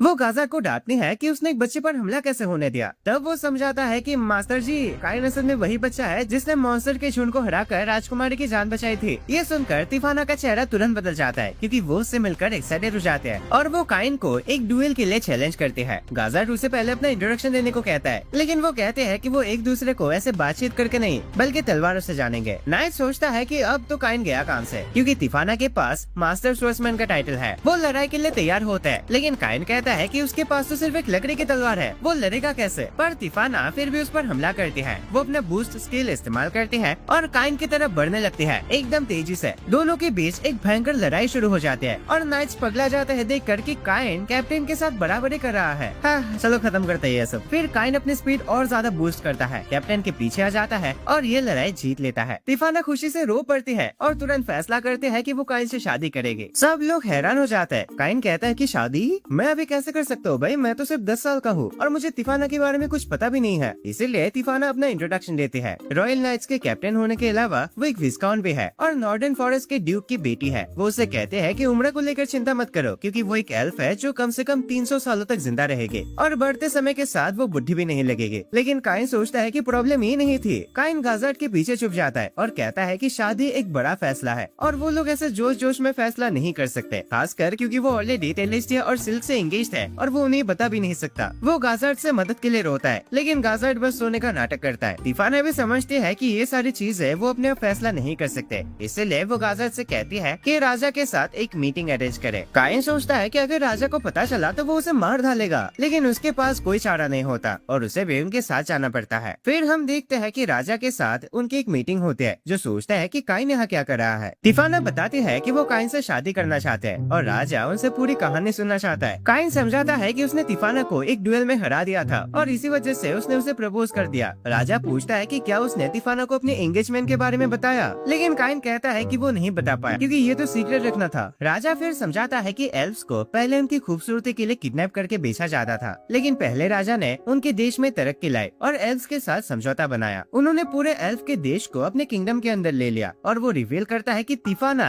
असलियत में एल्फ देश की राजकुमारी है। राजा तिफाना को बताता है कि काइन पहले से ही टेलेस्टिया और सिल्क से एंगेज्ड है। ये जानकर वो थोड़ी उदास हो जाते हैं, लेकिन जैसे ही काइन माफी मांगने लगता है, तिफाना कहती है कि वो उसे और भी ज्यादा पसंद करने लगे है। राजा उसके फीलिंग्स को समझता है, लेकिन उसे कहता है कि तिफाना को पहले अपने फादर को लेटर लिखना होगा उनसे परमिशन लेने के लिए। तिफाना लेटर लिखने के लिए तुरंत निकल पड़ती है, लेकिन काइन को भी अपने साथ घसीट कर ले जाते हैं। पापा बचाओ। उनके जाने के बाद राजा ये जानकर हैरान होता है कि काइन ने तिफाना को डुएल में हरा दिया और वो इस देश की सबसे ताकतवर नाइट है और एक बच्चे ने उसे हरा दिया। और वो सोचता है कि काइन इतनी कम उम्र में इतना ताकतवर कैसे हो सकता है। गाजर्ट बताता है कि जब उसने काइन से पूछा था कि क्या वो कोई भगवान का दूसरा रूप है, तो उसका रिएक्शन कुछ अजीब सा था और मंत्री जी भी सोचता है कि काइन का माना टेस्ट दोबारा करना चाहिए, लेकिन अलग तरीके से। कुछ दिन बाद काइन बहुत थक चुका होता है और वो फिर से गाजर्ट से मिलता है, जो पूछता है कि वो इतना थका हुआ क्यों लग रहा है। काइन समझाता है कि तिफाना उसे बार बार डेट के लिए बुलाते रहते हैं और ये डेट प्यार भरी बातें नहीं बल्कि उन दोनों के बीच मुक्के लाते मतलब डुएल होती है। गाजर्ट काइन का शुक्रिया करता है कि उसने तिफाना को और ताकतवर बनने में मदद की, पर काइन बताता है कि उसने भी मास्टर स्वॉर्ड्समैन का टाइटल हासिल कर लिया है। अचानक उन्हें तिफाना की आवाज सुनाई देती है और काइन तुरंत भागने की कोशिश करता है, लेकिन गाजर्ट उसे खींच कर ले जाता है, कहते हुए कि राजा उससे मिलना चाहता है। काइन सोचता है कि वो शायद मुश्किल में है, लेकिन राजा उसे किताब दिखाता है जहाँ एम्परर लेवल मैजिक के बारे में जानकारी होती है, जो सदियों से रॉयल परिवार में चलता आ रहा है। कहा जाता है कि ये किताब पहले राजा ने लिखी थी। काइन उसे चेक करता है और हैरान होता है कि मैजिक का एक और लेवल भी है, लेकिन राजा बताता है कि कोई भी इस किताब को पढ़ नहीं पाता क्योंकि ये कोई दूसरी भाषा में लिखा है। काइन देखता है कि ये कोई दूसरी भाषा नहीं बल्कि जापानीज में लिखा है और वो सोचता है कि पहला राजा भी शायद जापान से रिइंकार्नेट हुआ था, बिल्कुल उसी की तरह। राजा काइन से पूछता है कि वो असल में है कौन, तो काइन समझ जाता है कि अब उनसे झूठ बोल के कोई फायदा नहीं, इसलिए वो समझाता है कि वो अपनी पिछले जिंदगी की यादों के साथ रिइंकार्नेट हुआ है। गाराम हैरान होता है कि क्या वो सही में उसका बेटा है कि नहीं, तो काइन कहता है टेंशन मत लो पापा जी, भगवानों के मुताबिक मैं आप ही का बेटा हूँ। और वो ये भी बताता है कि डिवाइन सेरेमोनी के समय वो सभी भगवानों से मिला था। राजा यकीन नहीं कर पाता कि काइन को सभी 7 भगवानों से ब्लेसिंग्स मिला है और वो उसे अपना स्टेटस दिखाने को कहता है। अब काइन अपना असली स्टेटस विंडो खोलता है। सब लोगों की फटके एक हो जाते हैं जब वो देखता है कि उसके सभी ब्लेसिंग्स लेवल 10 है और उसे गॉड चूजन का टाइटल मिला है। राजा सोचता है कि अगर सबको इस गॉड चूजन टाइटल के बारे में पता चल गया तो दुनिया के सारे लोग उसके सामने झुकेंगे और उसकी पूजा करेंगे, लेकिन काइन नहीं चाहता कि ऐसा हो। वो कहता है कि उसकी जिंदगी जैसे चल रही है वैसे ही खुश है। जो एडवेंचर्स उसने किए और जिन लोगों से वो मिला, ये सारी चीजें उसके लिए बहुत मायने रखते हैं, इसलिए वो चाहता है कि वो लोग उसे एक आम लड़की की तरह ट्रीट करे। राजा उसकी शर्तें मान लेता है। वो मजाक में कहता है कि अगर काइन चाहे तो राजा भी बन सकता है। तभी तिफाना बीच में बोल पड़ते हैं। वो अपने फादर का लेटर दिखाते हैं जिसमें उसे काइन से शादी करने की परमिशन दी गई है। फिर वो काइन को घसीटकर मैदान की तरफ ले जाते हैं। यहाँ दूसरी तरफ राजा सबको आदेश देता है कि वो लोग काइन के सीक्रेट को किसी को ना बताए और उसे अपनी जिंदगी आराम से जीने दे। वो बस यही उम्मीद करता है कि काइन अपने उन भयंकर शक्तियों से इस देश और उसके प्रजा की सुरक्षा करता रहेगा। बाद में हम टेलेसिया और सिल्क को देखते हैं जब उन्हें तिफाना के साथ काइन के एंगेजमेंट के बारे में पता चलता है। पहले तो वो उस पर गुस्सा होते हैं, लेकिन बाद में वो भी तिफाना को एक्सेप्ट कर ही लेते हैं। लेकिन हाँ, आगे से अगर उसने किसी लड़की का प्रपोजल एक्सेप्ट किया तब उसकी खैर नहीं। बाद में काइन पहले राजा का वो किताब दोबारा पढ़ता है। उसमें एक मैसेज होता है, लिखा होता है कि अगर वो ये किताब पढ़ सकता है तो वो भी किसी और दुनिया से ही होगा। जब वो जिंदा था तब उसकी जिंदगी जिंदगी कैसी थी, उसने क्या क्या चीज एक्सपीरियंस किया, वो सब इस किताब में उसने लिख के रखा है। पहले राजा का नाम ईवा एस्पॉट था। वो एक ऐसा आदमी था जो एक्सीडेंट में मर गया था, लेकिन इस दुनिया में अपने असली शरीर के साथ समन हुआ था। तभी अचानक काइन डिस्टर्ब हो जाता है जब टेलेस्टिया और सिल्क देखने आते हैं कि वो क्या कर रहा है। वो सोचता है कि शायद वो एकेडमी के एंट्रेंस एग्जाम्स के लिए पढ़ाई कर रहा है और वो दोनों भी उसके साथ पढ़ना चाहते हैं, लेकिन काइन उन्हें बताता है कि आज तो वो बहुत बिजी है और वो तुरंत वहाँ से भाग जाता है। पर दूसरी तरफ वो तिफाना से टकरा जाता है जो उसे एक डुएल के लिए चैलेंज करती है, लेकिन वो माफी मांगता है और वहाँ से भी भाग जाता है। अगले दिन हमें पता चलता है कि आज असल में काइन का बर्थडे है और वो 12 साल का होने वाला है और अब वो फाइनली एडवेंचर के रूप में रजिस्टर कर सकता है, इसीलिए वो तुरंत गिल की तरफ बढ़ता है। काइन एडवेंचरस गिल को देखकर काफी इम्प्रेस हो जाता है। वहाँ उसकी मुलाकात एक एडवेंचर से होती है जो तुरंत समझ जाता है कि काइन आज पहली बार गिल आया है। वो उसे याद दिलाता है कि हमेशा सुरक्षित रहना, क्योंकि इंसान की सिर्फ एक ही जिंदगी होती है। जैसे वो आदमी चला जाता है, काइन को लगता है कि उसने शायद उसे पहले कहीं देखा है। फिर वो काउंटर पे जाता है जहाँ रिसेप्शनिस्ट अपना नाम तिया बताती है। काइन एडवेंचरर के रूप में रजिस्टर करना चाहता है, तो तिया उसे एक फॉर्म भरने को देती है। फॉर्म भरते वक्त काइन सोचता है कि क्या उसे ये लिखना चाहिए कि वो एक बैरॉन है। छोड़ो रहने दो, इससे कोई खास फर्क नहीं पड़ेगा। फॉर्म कंप्लीट करने के बाद तिया उससे कहते हैं कि रजिस्ट्रेशन के लिए क्रिस्टल पर अपने खून की एक बूंद गिरा दे ताकि उसका गिल्ड कार्ड बन सके। रजिस्ट्रेशन के बाद तिया बताते हैं कि उसकी शुरुआत जी रैंक से होगी। ये सुनकर काइन को अपने टीचर की बात याद आती है जो डी रैंक एडवेंचरर्स थे। जब तिया उसे गिल्ड के रूल समझा रही होते हैं, तब कुछ एडवेंचरर्स बीच में आ जाते हैं और उसे कहते हैं कि एक बच्चे पर अपना समय बर्बाद करना बंद करे। उनमें से एक आदमी काइन का मजाक उड़ाते हुए कहता है कि घर जाकर अपने माँ के पास बैठो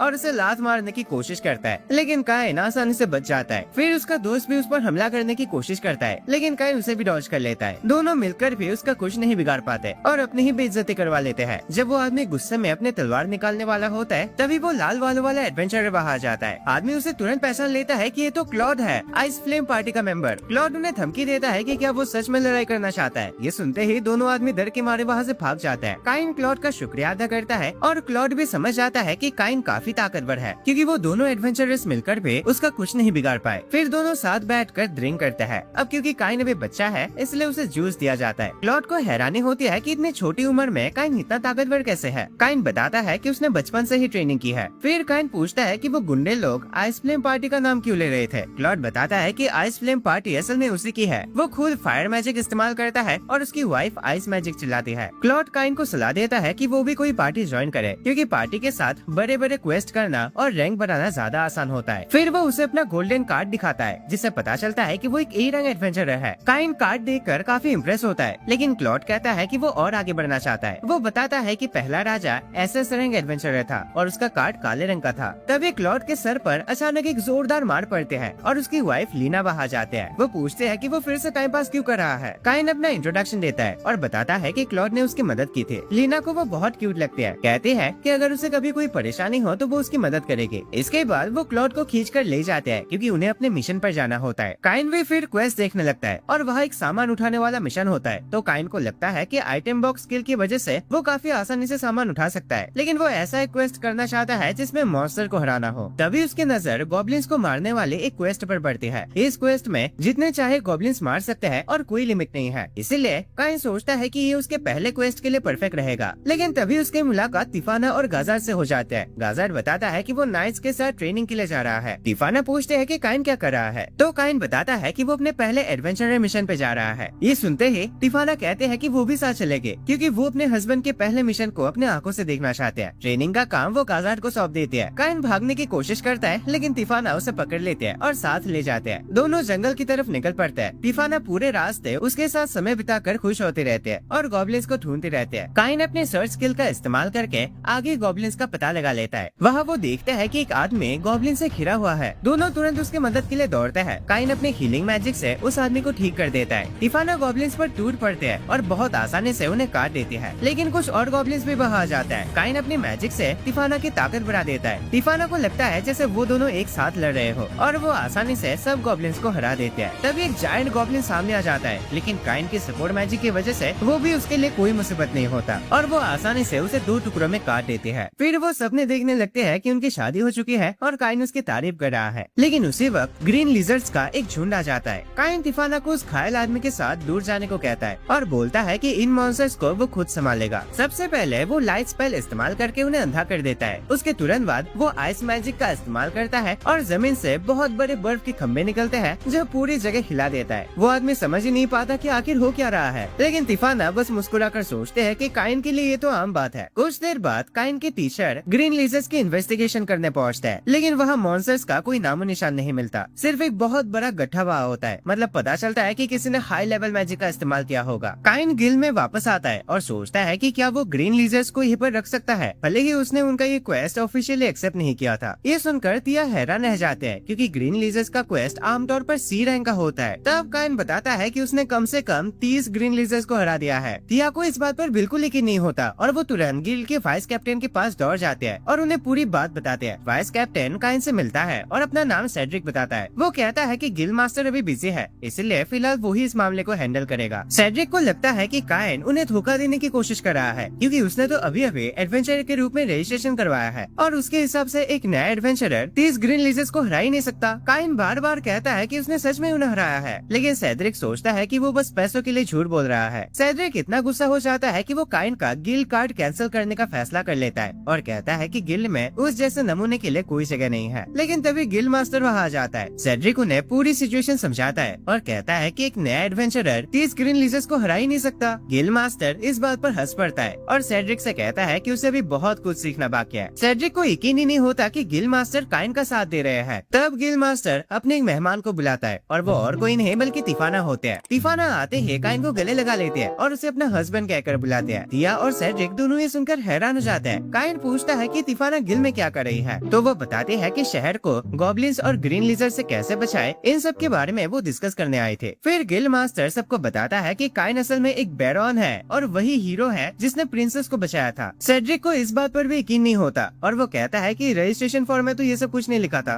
काइन समझाता है कि उसने जानबूझकर ये सब नहीं लिखा था, क्योंकि वो फेमस नहीं होना चाहता था। गिल मास्टर फिर बताता है कि अगर काइन तिफाना से शादी करता है तो वो रिश्ते में उसका भाई बन जाएगा। ये सुनकर काइन को पता चलता है कि गिल मास्टर असल में तिफाना का बड़ा भाई है। सेड्रिक तुरंत घुटनों पर गिरकर माफी मांगता है। तिफाना तो ये तक कहते हैं कि एक नोबेल की बेइज्जती करने के लिए उसे सजा मिलनी चाहिए, लेकिन काइन उसे माफ कर देता है और बस इतना कहता है कि अगली बार से बिना पूरी बात जाने किसी के बारे में फैसला मत करना। इसके बाद काइन पूछता है कि क्या गिल उसके ग्रीन लीजर्स एक्सेप्ट करेंगे। गिल मास्टर उसके हुनर देखते हुए उसे सीधा सी रैंक प्रमोट करने का फैसला करता है, लेकिन तिफाना कहते हैं कि ये काफी नहीं है। वो सबको याद दिलाती है कि काइन उससे भी ज्यादा ताकतवर है और सिर्फ 10 साल की उम्र में वो एक रेड ड्रैगन को भी हरा चुका है। ये सुनकर गिल मास्टर उसे सीधा ए रैंक देने का फैसला करता है। हालांकि वो कहता है कि ऑफिशियली ये प्रमोशन पाने के लिए उसे कुछ लुटेरों को भी पकड़ना होगा। तिया और सेड्रिक दोनों को यकीन ही नहीं होता कि कोई आदमी अपने पहले ही दिन में जी रैंक से सीधा ए रैंक तक पहुंच सकता है, वो भी एक 12 साल का बच्चा। फिर गिल मास्टर उन दोनों को बाकी का काम निपटाने का आदेश देता है। बाद में गिल मास्टर काइन से माफी मांगता है कि सेड्रिक ने उसके साथ इतनी बदतमीजी की, लेकिन काइन उन्हें कहता है अरे टेंशन मत लो सर जी, ये सब तो होता रहता है। गिल मास्टर फिर कहता है कि जब उसने सुना था कि उसकी बहन की एंगेजमेंट हो गई है तो वो काफी परेशान था, लेकिन अब काइन से मिलने के बाद उन्हें तसल्ली हो गई है। जाते जाते वो काइन से कहता है कि हमेशा उसकी बहन का ख्याल रखना। इसी दौरान भगवान ऊपर से काइन को देख रहे होते हैं और हंस रहे होते हैं कि वो कितनी मुसीबत और हंगामा मचा रहा है। वो सोचने लगता है कि शायद उन्होंने उसे कुछ ज्यादा ही शक्तियाँ दे दी, लेकिन जेनोम कहता है कि काइन को और भी ज्यादा ताकतवर होना होगा और ये सब मजे के लिए नहीं। वो बताता है कि आरोन नाम का एक खतरनाक आदमी जल्द ही अपने कैद से आजाद होने वाला है। आरोन को 300 साल पहले सील किया गया था और भगवान इस बात से डरे हुए है कि अगर वो किसी तरह बाहर निकला तब क्या होगा। इसी वजह से वो फैसला करते हैं कि काइन को और ज्यादा ताकतवर बनना जरूरी है। उनके हिसाब से अगले लेवल तक पहुंचने के लिए काइन को एक अनोखे इंसान से ट्रेनिंग लेनी होगी। वापस महल में लड़कियां फिर से काइन के साथ पढ़ाई करना चाहते हैं, लेकिन तभी तिफाना अंदर आती है और खुशी से बताती है कि उसने वो जंगल वाली डेट बहुत एंजॉय किया और अगली बार बीच पर जाना चाहते हैं। ये सुनकर बाकी लड़कियों को समझ आ जाता है कि काइन ने उन्हें मना करके तिफाना के साथ डेट पर चला गया था। वो सब मिलकर गुस्सा करते हैं और कहते हैं कि काइन को उन्हें भी डेट पर ले जाना चाहिए और बेचारा काइन सिर्फ माफी ही मांग पाता है। अगली सुबह काइन आराम से सो रहा होता है जब सिल्विया अचानक रूम में दौड़ते हुए आते हैं और माफी मांगते हैं क्योंकि वो उसे उठाना ही भूल गई थी। तब पता चलता है कि आज एकेडमी के एंट्रेंस एग्जाम का दिन है। काइन तुरंत बिस्तर से कूदता है और भागने लगता है। सिल्विया लगातार माफी मांगते रहते हैं, लेकिन काइन उसे तसल्ली देता है कि टेंशन मत लो, वो लेट नहीं होगा। जैसे वो बाहर पहुंचता है वो टेलीपोर्टेशन स्पेल इस्तेमाल करता है और सीधा एकेडमी पहुंच जाता है। वहाँ वो रजिस्टर करता है और उसका एग्जाम कौन से कमरे में होगा उसे बताया जाता है। कमरे की तरफ जाते हुए उसे थोड़ा अजीब लगता है क्योंकि उस लिस्ट में जितने भी बच्चों के नाम हैं वो एक को भी नहीं पहचानता। वो सोचता है कि शायद टेलेस्टिया और सेल किसी और कमरे में एग्जाम दे रहे होंगे। जब वो अपने एग्जाम वाले कमरे में पहुंचता है टीचर अंदर आकर सब स्टूडेंट्स को बताते हैं कि उनके पास एग्जाम एग्जाम कंप्लीट करने के लिए सिर्फ 2 घंटे है और जो भी चीटिंग करेगा उसे तुरंत बाहर निकाल दिया जाएगा। एग्जाम शुरू होता है और उसमें एकदम बेसिक से क्वेश्चन होता है और क्योंकि काइन पिछले जिंदगी में एक हाई स्कूल स्टूडेंट था तो ये बच्चों वाले सवाल उसके लिए एकदम हलवा होता है। कुछ देर बाद टीचर देखते हैं कि काइन आराम से बैठा हुआ है। उसे लगता है कि शायद वो सीरियस नहीं है, लेकिन जब वो उसे पूछते हैं कि क्या हुआ तो काइन बता देता है कि उसने अपना पेपर कंप्लीट कर लिया है। टीचर हैरान हो जाते हैं क्योंकि अभी सिर्फ 30 मिनट ही हुए हैं और बाकी स्टूडेंट्स अभी भी लिख रहे थे। टेस्ट खत्म होने के बाद सब स्टूडेंट्स को बताया जाता है कि अब वो मैजिकल टेस्ट के लिए जाएंगे और ये सुनकर काइन काफी एक्साइटेड हो जाता है। सब मैदान की तरफ जाता है जहाँ टीचर उन्हें बताते हैं कि हर स्टूडेंट को उस निशाने पर अपना सबसे पावरफुल स्पेल इस्तेमाल करना है। काइन पूछता है, मैडम जी क्या हम अपनी पूरी शक्ति से स्पेल को यूज कर सकते हैं? टीचर उसे बताते हैं, हाँ बिल्कुल, ये पूरा मैदान एक बैरियर से घेरा हुआ है तो बिना कोई टेंशन के जो स्पेल इस्तेमाल करना है, जितनी ताकत लगाना है, सारा कुछ कर सकते हो। सबसे पहले एक लड़का आगे बढ़ता है और स्पेल कास्ट करके एक फायरवॉल बनाता है, लेकिन उसका स्पेल इतना कमजोर होता है कि काइन हैरान रह जाता है। उसके बाद एक और स्टूडेंट अपना स्पेल यूज करते हैं और उसकी पावर भी लगभग उतनी ही कमजोर होती है। तब काइन को समझ आता है कि आमतौर पर 12 साल के बच्चों का मैजिक लेवल इसी तरह का होता है। पहले तो वो इन्फर्नो स्पेल यूज करने का सोचा था, लेकिन अब उसे लगता है कि ये शायद बहुत ही ज्यादा हो जाएगा। जब उसकी बारी आती है तो वो एक फायरबॉल बनाता है जो नीले रंग का हो जाता है और फिर अपना फायर बुलेट स्पेल इस्तेमाल करता है, लेकिन उसके अटैक करते ही एक बहुत बड़ा धमाका हो जाता है जो सीधा दीवार को ही उड़ा देता है। पूरा मैदान पूरी तरह डैमेज हो जाता है। काइन खुद कंफ्यूज हो जाता है क्योंकि उसने तो सिर्फ एकदम बच्चों वाला स्पेल इस्तेमाल किया था। यार मैडम जी, आप चीटिंग करते हो, आपने बताया था कि बैरियर बचा लेगा, मैंने तो पूरा दम ही नहीं लगाया। टीचर अपने आंखों पर यकीन नहीं कर पाते, जबकि काइन बेचारा समझाने की कोशिश करता रहता है कि वो एकदम हल्का वाला मैजिक यूज करना चाहता था, पर शायद कुछ ज्यादा ही ताकतवर हो गया। उसके बाद सबको तलवारबाजी एग्जाम के लिए एकेडमी के दूसरे हिस्से में ले जाया जाता है। वहाँ कुछ ए रैंक एडवेंचर्स भी होते हैं ताकि इन बच्चों को परख सके कि कौन कितने अच्छे से तलवार चला पाता है। काइन वहाँ क्लॉड को देखकर हैरान हो जाता है। क्लॉड पूछता है कि वो यहाँ क्या कर रहा है, तो काइन बताता है कि वो एकेडमी का एंट्रेंस एग्जाम देने आया है। क्लॉड तुरंत कहता है कि वो काइन का ओपोनेंट बनना चाहता है। काइन मना करने की कोशिश करता है, लेकिन टीचर बता देती है कि क्लॉड सबसे हाई रैंक एडवेंचरर है, इसलिए उसका दिया चैलेंज मना नहीं किया जा सकता। दोनों लड़ने के लिए तैयार हो जाते हैं और क्लॉड काइन से कहता है कि वो अपना पूरा दम लगा दे। काइन सोचता है कि क्योंकि क्लॉड एक ए रैंक एडवेंचरर है तो जरूर काफी पावरफुल होगा, इसलिए वो अपना बूस्ट स्पेल इस्तेमाल करता है और हमला कर देता है। दोनों के बीच जबरदस्त तलवारों की लड़ाई शुरू हो जाती है। बाकी स्टूडेंट्स उनकी स्पीड देखकर ही पागल हो जाते हैं। क्लॉड काफी इम्प्रेस होता है और कहता है कि काइन तो यहाँ के टीचरों से भी ज्यादा ताकतवर लग रहा है, लेकिन काइन उसे याद दिलाता है कि ये सिर्फ एक एंट्रेंस टेस्ट है और उसे थोड़ा आराम से लड़ना चाहिए। पर क्लॉड इतना एक्साइटेड हो जाता है कि वो भी अपना बूस्ट स्पेल एक्टिवेट कर लेता है। अब दोनों और भी ज्यादा तेजी से लड़ने लगते हैं। उनकी फाइट इतनी इंटेंस हो जाती है कि टीचर को ही बीच में आकर उन्हें रोकना पड़ता है। वो कहते हैं कि वो दोनों बाकी स्टूडेंट्स को डरा रहे हैं। क्लॉड हंसकर मानता है कि शायद वो लोग थोड़ा ज्यादा ही सीरियस हो गए थे। फिर वो काइन से कहता है कि किसी दिन साथ में मिशन पर चलेंगे, लेकिन काइन को लगता है कि शायद ये उतना अच्छा आइडिया नहीं है। टीचर कहते हैं कि उसने काफी कुछ देख लिया है और काइन को घर जाकर रिजल्ट्स का इंतजार करने को बोलते हैं। काइन घर लौट आता है जहाँ सिल्विया उसे पूछते हैं कि एग्जाम कैसा गया। काइन बताते हैं कि सब कुछ अच्छा रहा। सिल्विया तुरंत पार्टी करने के बारे में सोचने लगते हैं। इसी दौरान महल में काइन को राजा के सामने बुलाया जाता है। राजा उसे ट्रेनिंग ग्राउंड में हुए नुकसान के बारे में पूछता है। काइन समझाता है कि टीचर ने उसे कहा था कि वो अपनी पूरी शक्ति से हमला कर सकता है क्योंकि मैदान बैरियर से घेरा हुआ था। वो ये भी बताता है कि उसने तो अपना नया एम्परर लेवल मैजिक यूज ही नहीं किया था, बल्कि सिर्फ एक बच्चों वाला मैजिक इस्तेमाल की थी, फिर भी इतना बड़ा धमाका हो गया। राजा ये सुनकर हैरान हो जाता है कि काइन एम्परर लेवल मैजिक तक यूज कर सकता है। काइन कहता है कि उसने अभी तक उसे यूज नहीं किया, पर एक बार इस्तेमाल करके देखना चाहता है कि कितना डैमेज होता है। आपके पास है क्या कोई जगह जहाँ मैं ये स्पेल इस्तेमाल कर सकता हूँ? लेकिन राजा और बाकी लोग तुरंत मना कर देते हैं। ना बाबा ना, तुम जोश जोश में पूरी दुनिया ही खत्म कर दोगे। बाद में राजा उससे पूछता है कि उसने एग्जाम किस जगह दिया था, क्योंकि टेलेस्टिया बता रही थी कि एग्जाम के दौरान उसने काइन को कहीं नहीं देखा। काइन बताता है कि वो साउथ एंट्रेंस से एकेडमी में घुसा था और वहाँ से उसे अपने एग्जाम वाले कमरे तक भेजा गया था। ये सुनकर राजा कहता है, अबे ओ छोटू, एकेडमी में नॉर्थ और साउथ एंट्रेंस अलग अलग होते हैं। तब काइन को अपनी गलती समझ आती है। असल में नॉर्थ एंट्रेंस नोबल्स के लिए होता है और साउथ एंट्रेंस कॉमनर्स के लिए। मतलब उसने गलती से कॉमनर्स के साथ एग्जाम दे दिया था। ड्यूक बताता है कि इसी वजह से एकेडमी के हेडमास्टर को भी बहुत बड़ी प्रॉब्लम का सामना करना पड़ा। फ्लैशबैक में दिखाया जाता है कि हेडमास्टर ड्यूक से कह रहा था कि उसे रिजल्ट्स निकालने में मुश्किल हो रहा है क्योंकि एक कॉमनर ने रिटन एग्जाम में परफेक्ट स्कोर हासिल किया है, पूरा मैदान ही उड़ा दिया और एक ए रैंक एडवेंचर के साथ बराबरी की फाइट की है। लगता है इस बार कोई दानव पैदा हो गया है। ड्यूक ये सुनकर हंस पड़ता है क्योंकि उसे तुरंत समझ आ जाता है कि ये सब काइन की हरकतें होगी। इसीलिए वो हेडमास्टर को बिना चिंता किए रिजल्ट्स निकालने को कहता है। जब एकेडमी में रिजल्ट्स लगते हैं तो काइन अपना नाम ढूंढने लगता है। तभी सिल्क उसे आवाज लगाते हैं और बताते हैं कि वो पूरे क्लास में फर्स्ट आया है। टेलेस्टिया दूसरे नंबर पर और सिल्क खुद तीसरे नंबर पर है। सिल्क मजाक उड़ाते हुए उसे ट्रेनिंग ग्राउंड वाले धमाके की याद दिलाते हैं और बताते हैं कि टेलेस्टिया उसे एग्जाम में ना देख पाने की वजह से काफी गुस्सा थे। ये सुनकर काइन टेंशन में आ जाता है और सोचने लगता है कि शायद अब वो मुसीबत में पड़ने वाला है। तभी उसकी बड़ी बहन रेने नजर आती है जो कुछ नए स्टूडेंट्स को गाइड कर रहे होते हैं। वो खुशी से काइन के पास दौड़ कर आते हैं और उसे देखकर बहुत प्राउड फील करते हैं। वो उसे बताते हैं कि नियमों के मुताबिक एकेडमी में टॉप रैंक लाने वाले स्टूडेंट को एंट्रेंस सेरेमनी में स्पीच देनी पड़ती है। काइन तुरंत कहता है कि ये काम टेलेस्टिया को करना चाहिए, लेकिन रेने उसे बताते हैं कि अब उसके पास कोई रास्ता नहीं है। घर लौटने के बाद सिल्विया को जब पता चलता है कि काइन अपने एग्जाम में टॉप किया है तब वो खुशी से पागल हो जाते हैं। वो चिल्लाते हैं कि आज वो इतना खाना बनाएगी कि 100 लोगों का पेट भर सके। काइन को लगता है कि ये थोड़ा ज्यादा ही कर रही है, लेकिन फिर भी वो खुश होता है क्योंकि ये पार्टी करने का समय है। एंट्रेंस सेरेमनी के दिन काइन देखता है कि उसके माँ बाप भी उसे देखने आए हुए हैं। थोड़ी देर बाद टेलेस्टिया और सिल्क भी उसके साथ आ जाते हैं। काइन को स्कूल के यूनिफॉर्म में देखकर वो दोनों लड़कियां फिर से पागल हो जाते हैं। सोचते हैं कि वो कितना क्यूट लग रहा है। सेरेमनी शुरू होती है और बाकी स्टूडेंट्स हैरान होते हैं कि ये लड़का कौन है जो दो सुंदर लड़कियों के बीच बैठा हुआ है। फिर हेडमास्टर काइन को स्पीच देने के लिए स्टेज पर बुलाता है। काइन अपना इंट्रोडक्शन देता है और बताता है कि उसने गलती से गलत एंट्रेंस एग्जाम दे दिया था। फिर वो कहता है कि वो सबके साथ दोस्ती करने और एकेडमी में अच्छा समय बिताने की उम्मीद करता है। उसके स्पीच के बाद सारे स्टूडेंट्स उसके लिए तालियां बजाते हैं। आखिर में राजा स्टेज पर आता है और सब नए स्टूडेंट्स को बधाई देता है। साथ ही वो एक अनोखे स्टूडेंट का भी जिक्र करता है। कहता है कि स्कूल में ज्यादा तोड़फोड़ ना करे। ये सुनकर काइन को लगता है कि राजा असल में उसे ही वार्निंग दे रहा है। अपनी पहली क्लास में पहुंचने के बाद उनकी क्लास टीचर अपना नाम एल्का बताते हैं। वो सब स्टूडेंट से कहते हैं कि अब उन्हें अपने फ्यूचर के बारे में सोचना चाहिए और ये फैसला करना चाहिए कि आगे जाके वो क्या बनना चाहते हैं। काइन तुरंत कहता है कि वो एडवेंचरर बनना चाहता है, लेकिन ये सुनकर लड़कियां चिल्लाने लगती है। टेलेस्टिया कहते हैं कि क्योंकि काइन पहले से एक बैरॉल है, इसलिए उसे अपने नोबेल परिवार और इस देश को कैसे चलाना है उन सब के बारे में सीखना चाहिए। काइन थोड़ा नाराज हो जाता है, लेकिन सिल्क उसे याद दिलाती है कि एकेडमी में वो एक से ज्यादा कोर्सेज भी चुन सकता है। ये सुनकर काइन फैसला करता है कि वो राजनीति, एडवेंचर और मैजिक ये तीनों कोर्सेज लेगा। फिर वो टेलेस्टिया और सिल्क से पूछता है कि वो क्या चुनेंगे। टेलेस्टिया बताते हैं कि वो राजनीति और इंटरनल अफेयर्स पढ़ेंगे। काइन हैरान होकर पूछता है कि वो इंटरनल अफेयर्स क्यों चुन रही है। टेलेस्टिया हल्का सा शर्मा कर बताते हैं कि वो आगे चलकर काइन की मदद करना चाहती है उनके देश को चलाने में। सिल्क भी राजनीति और कॉमर्स चुन लेती है। वो कहते हैं कि वो भी फ्यूचर में काइन के काम आना चाहते हैं। क्लास खत्म होने के बाद जब सब बाहर निकलते हैं, काइन देखता है कि कुछ स्टूडेंट्स एक लड़की को परेशान कर रहे हैं। काइन उसके कानों को देखकर पहचान लेता है कि वो पार्मा है, वही लड़की जो उस दुकान पर काम करती थी जहाँ काइन ने अपना वो गेम बनाया था, याद है ना दोस्तों। उसे तंग करने वाले स्टूडेंट्स और कोई एबल के हैबिट और उसके दोस्त होते हैं। वो पार्मा का मजाक उड़ा रहे होते हैं क्योंकि वो एक बीस्ट ह्यूमन है। वो कहते हैं कि नोबल्स के स्कूल में उसकी कोई जगह नहीं है। काइन तुरंत बीच में आ जाता है और कहता है कि एकेडमी में नोबल्स और कॉमनर्स सब बराबर है। हैबिट को इस बात की कोई परवाह नहीं होती, लेकिन फिर उसे याद आता है कि वो काइन से पहले मिल चुका है। हैबिट के दोस्त हैरान होते हैं कि एक नोबल होते हुए भी काइन एक कॉमनर का साथ क्यों दे रहा है। काइन सीधा जवाब देता है कि वो सिर्फ अपने दोस्त का साथ दे रहा है। हैबिट धमकी देता है कि वो अपने फादर से कहकर पार्मा के परिवार को बर्बाद कर देगा, लेकिन तभी टेलेस्टिया और सिल्क वहाँ आ जाते हैं। उन्हें देखते ही हैबिट और उसके दोस्त तुरंत घुटनों पर बैठकर माफी मांगने लगते हैं। उन्हें पार्मा से भी माफी मांगनी पड़ती है और फिर वो जल्दी से वहाँ से चले जाते हैं। पार्मा काइन का शुक्रिया अदा करते हैं, लेकिन तभी टेलेस्टिया और सिल्क उसके और काइन के रिश्ते के बारे में सोचने लगते हैं। काइन को महसूस होता है कि दोनों उसके खिलाफ कोई प्लान बना रहे हैं। इसी दौरान काइन को एक अजीब से आवाज सुनाई देती है जो उसे लाइब्रेरी जाने के लिए कह रहे होते हैं। क्यूरियस होकर वो लाइब्रेरी की तरफ चला जाता है, लेकिन जैसे वो दरवाजा खोलता है उसके सामने एक अलग ही जगह खुल जाती है और वो एक अजीब कमरे में टेलीपोर्ट हो जाता है। वहाँ एक आदमी आराम से बैठा होता है और उससे पूछता है कि क्या वो कॉफी पीना चाहेगा। काइन तुरंत पूछता है कि वो कौन है और ये भी हैरान होता है कि इस दुनिया में कॉफी कैसे आया है। आदमी मुस्कुराता है और कहता है कि वो काफी समय से उसका इंतजार कर रहा था। वो उसे उसके असली नाम से बुलाता है, काजुया। फिर वो अपना नाम यूया बताता है। काइन तुरंत पहचान लेता है कि वही पहला राजा है जिसके बारे में उसने किताब में पढ़ा था, लेकिन उसे याद आता है कि वो कहानी 300 साल पुरानी थी। इसलिए वो सोचता है कि शायद यूया कोई भूत है। यूया हंस पड़ता है और काइन से कहता है कि वो उसका स्टेटस विंडो चेक करे। काइन देखकर हैरान रह जाता है कि उसके पास गॉड ऑफ क्रिएशन का टाइटल मौजूद है। यूया समझाता है कि वो एक अलग दुनिया का क्रिएटर है, इसीलिए उसे गॉड माना जाता है और इसी वजह से 300 साल बाद भी उसका रूप नहीं बदला। यूया बताता है कि उसने जेनोम और बाकी भगवानों से बात की थी। सब भगवान चाहते हैं कि वो काइन को ट्रेनिंग दे। काइन कहता है कि वो पहले बहुत ताकतवर है, इन सब की क्या जरूरत। अच्छा ठीक है, फिर यहाँ से एक बिस्किट लेकर दिखाओ। काइन जैसे ही हाथ आगे बढ़ाता है, यूया आराम से उसे रोक देता है और कहता है कि काइन को भी बहुत कुछ सीखना है। काइन पूछता है कि उसे और पावरफुल बनने की जरूरत क्यों है। तब यूया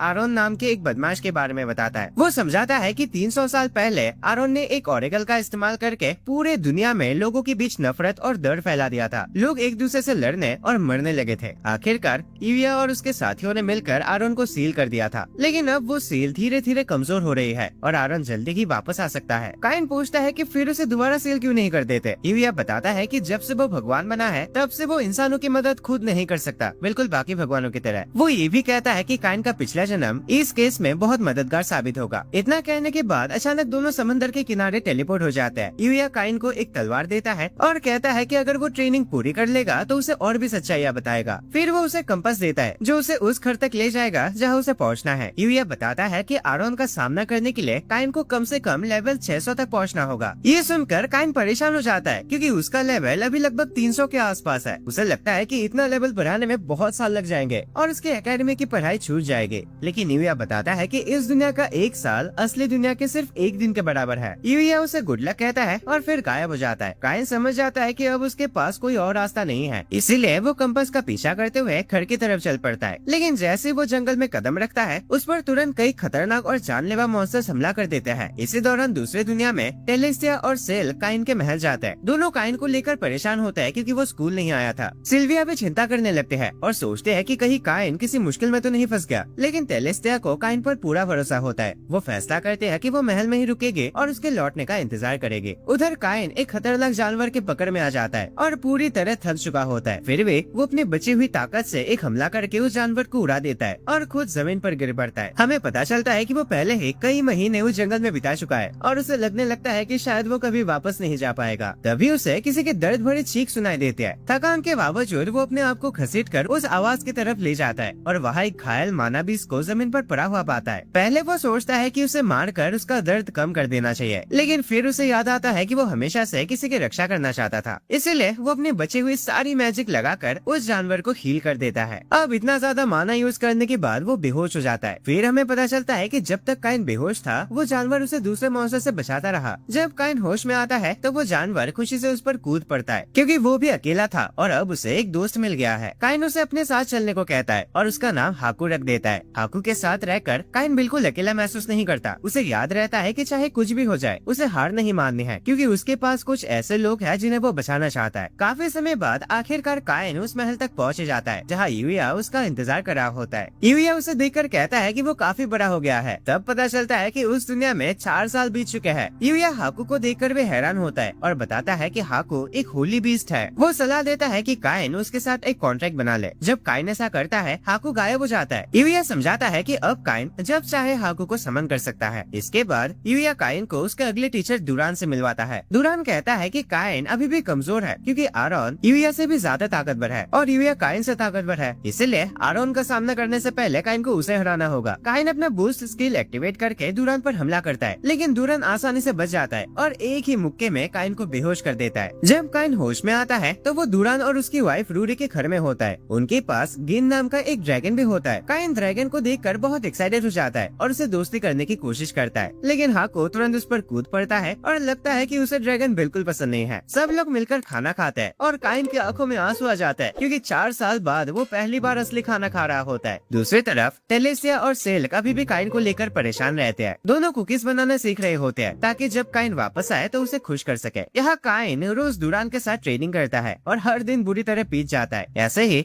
1 साल गुजर जाता है, लेकिन फिर भी दुरान उसे आसानी से हरा देता है। दुरान सोचता है कि ऐसे तो काइन आरोन को हरा ही नहीं पाएगा। तब काइन को यूया की बातें याद आती है। यूया ने बताया था कि आरोन कभी इस दुनिया का गॉड ऑफ एम्यूजमेंट हुआ करता था, मतलब जैनोम और बाकी भगवानों की तरह वो भी एक असली भगवान था। काइन हैरान हो जाता है जब उसे पता चलता है कि पहले 8 भगवान हुआ करते थे। यूया उसे बताता है कि आरोन ने एक ऑरेकल का इस्तेमाल करके पूरे दुनिया को एक मौत के खेल में धकेल दिया था, स्क्विड गेम की तरह, और अगर वो वापस आ गया तो फिर से वही सब होगा और काइन के सारे अपने लोग उसमें फंस जाएंगे। ये बात काइन को और मेहनत करने का हौसला देते हैं। यूया फिर एक और सच बताता है। वो कहता है कि आरोन का काइन के पिछले जन्म से एक गहरा संबंध है क्योंकि आरोन ही उसके माँ बाप की मौत का जिम्मेदार था। पता चलता है कि उसके माँ बाप सेह और मेगुमी भी कार एक्सीडेंट में मारे गए थे और बाद में हीरोज के रूप में इस दुनिया में बुलाए गए थे। अब क्योंकि भगवान इंसानों के मामले में खुद दखल नहीं दे सकते थे, उन्होंने तीनों को आरोन को रोकने की जिम्मेदारी दी और एक मैजिकल ऑर्ब दिया जो उसे सील कर सकता था। तीनों मिलकर आरोन से लड़ते हैं। मेगुमी की मैजिक उस पर असर नहीं करती तो यूया और सेह तलवार लेकर उस पर टूट पड़ता है और उसका हाथ तक काट देता है, लेकिन आरोन पलटवार करता है और मेगुमी को मार देता है। फिर साई अपना अल्टीमेट स्किल एक्टिवेट करके आरोन पर हमला करता है, लेकिन इसी दौरान खुद भी घायल हो जाता है। इस मौके का फायदा उठाकर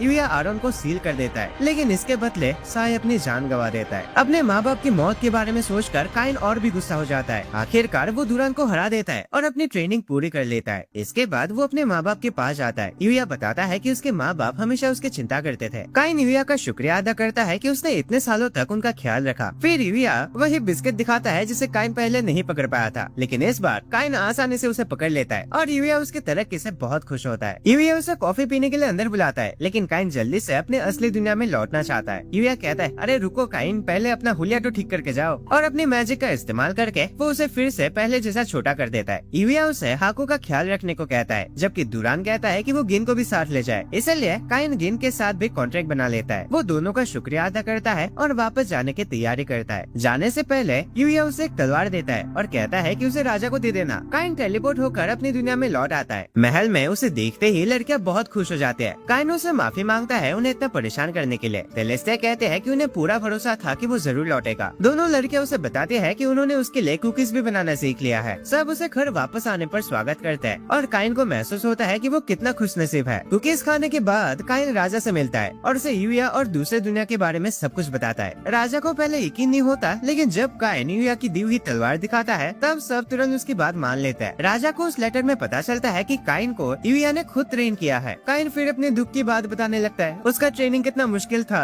बिना कुछ खाए पिए मॉन्स्टर से लड़ना, फिर दिन रात ट्रेनिंग करना और 5 साल तक मार खाना। क्या ही बताओ सर जी। राजा ये सुनकर हैरान रह जाता है, जबकि ड्यूक को हमेशा की तरह ये सब काफी मजेदार लगता है। ड्यूक फिर काइन को बताता है कि उसके गायब रहने के दौरान एडवेंचरर्स गिल्ड उसे ढूंढ रही थी, क्योंकि ए रैंक एडवेंचरर बनने के बाद उसने कोई क्वेस्ट कंप्लीट नहीं किया था, इसीलिए उसकी रजिस्ट्रेशन कैंसिल भी हो सकती है। ये सुनकर काइन घबरा जाता है और तुरंत गिल्ड पहुंचता है। गिल्ड में वो गिल्ड मास्टर से मिलता है और पूछता है कि मामला क्या है। गिल्ड मास्टर बताता है कि जब उसे ए रैंक पर प्रमोट किया गया था तब उसे लुटेरों को पकड़ने वाला एक क्वेस्ट कंप्लीट करना था ना। काइन कहता है कि वो एकेडमी की पढ़ाई में बिजी था, लेकिन गिल्ड मास्टर समझाता है कि हर क्वेस्ट की एक टाइम लिमिट होती है। अगर काइन ने जल्दी ही क्वेस्ट पूरा नहीं किया तो उसका नाम गिल्ड से हटा दिया जाएगा। अब क्योंकि उसके पास और कोई रास्ता नहीं है, काइन तुरंत ये क्वेस्ट एक्सेप्ट कर लेता है। गिल्ड मास्टर उसे बताता है कि कैफेड्रल की तरफ जाने वाली सड़क पर एक लुटेरों का गैंग काफी समय से लोगों को परेशान कर रहा है। उसके मुताबिक उस गैंग में लगभग 10 गुंडे हैं, लेकिन उसे पूरा भरोसा है कि काइन के लिए उनसे निपटना कोई बड़ी बात नहीं होगी, क्योंकि वो शहर का सबसे ताकतवर लड़का जो है। काइन तुरंत टेलीपोर्ट होकर उस सड़क के पास पहुंच जाता है और फ्लाई स्पेल का इस्तेमाल करके आसमान से उन गुंडों को ढूंढने लगता है। जल्दी ही उसकी नजर उन गुंडों पर पड़ती है जो एक गाड़ी को लूटने की कोशिश कर रहे होते हैं। वो तुरंत मदद के लिए पहुंचता है, लेकिन वहां पहुंचकर उसे पता चलता है कि गाड़ी की रक्षा उसकी टीचर नीना और मिली कर रही है और उनका क्लाइंट पार्मा का फादर साबिनोस है। काइन देख लेता है कि मिली घायल हो गई है, इसलिए वो बिना देरी के अपनी हीलिंग मैजिक से उसका इलाज कर देता है। गुंडे उसे देखकर हंसने लगते हैं और उसे सिर्फ एक बच्चा समझकर उसका मजाक उड़ाते हैं, लेकिन काइन को गुस्सा आ जाता है क्योंकि उन्होंने मिली को चोट पहुंचाई थी। गुंडे उस पर हमला करते हैं, लेकिन काइन आसानी से सबको हरा देता है। एक गुंडा उस पर झपटता है तो काइन उसे दूर उड़ा देता है, बाकी सबको भी वो चुटकियों में हरा देता है।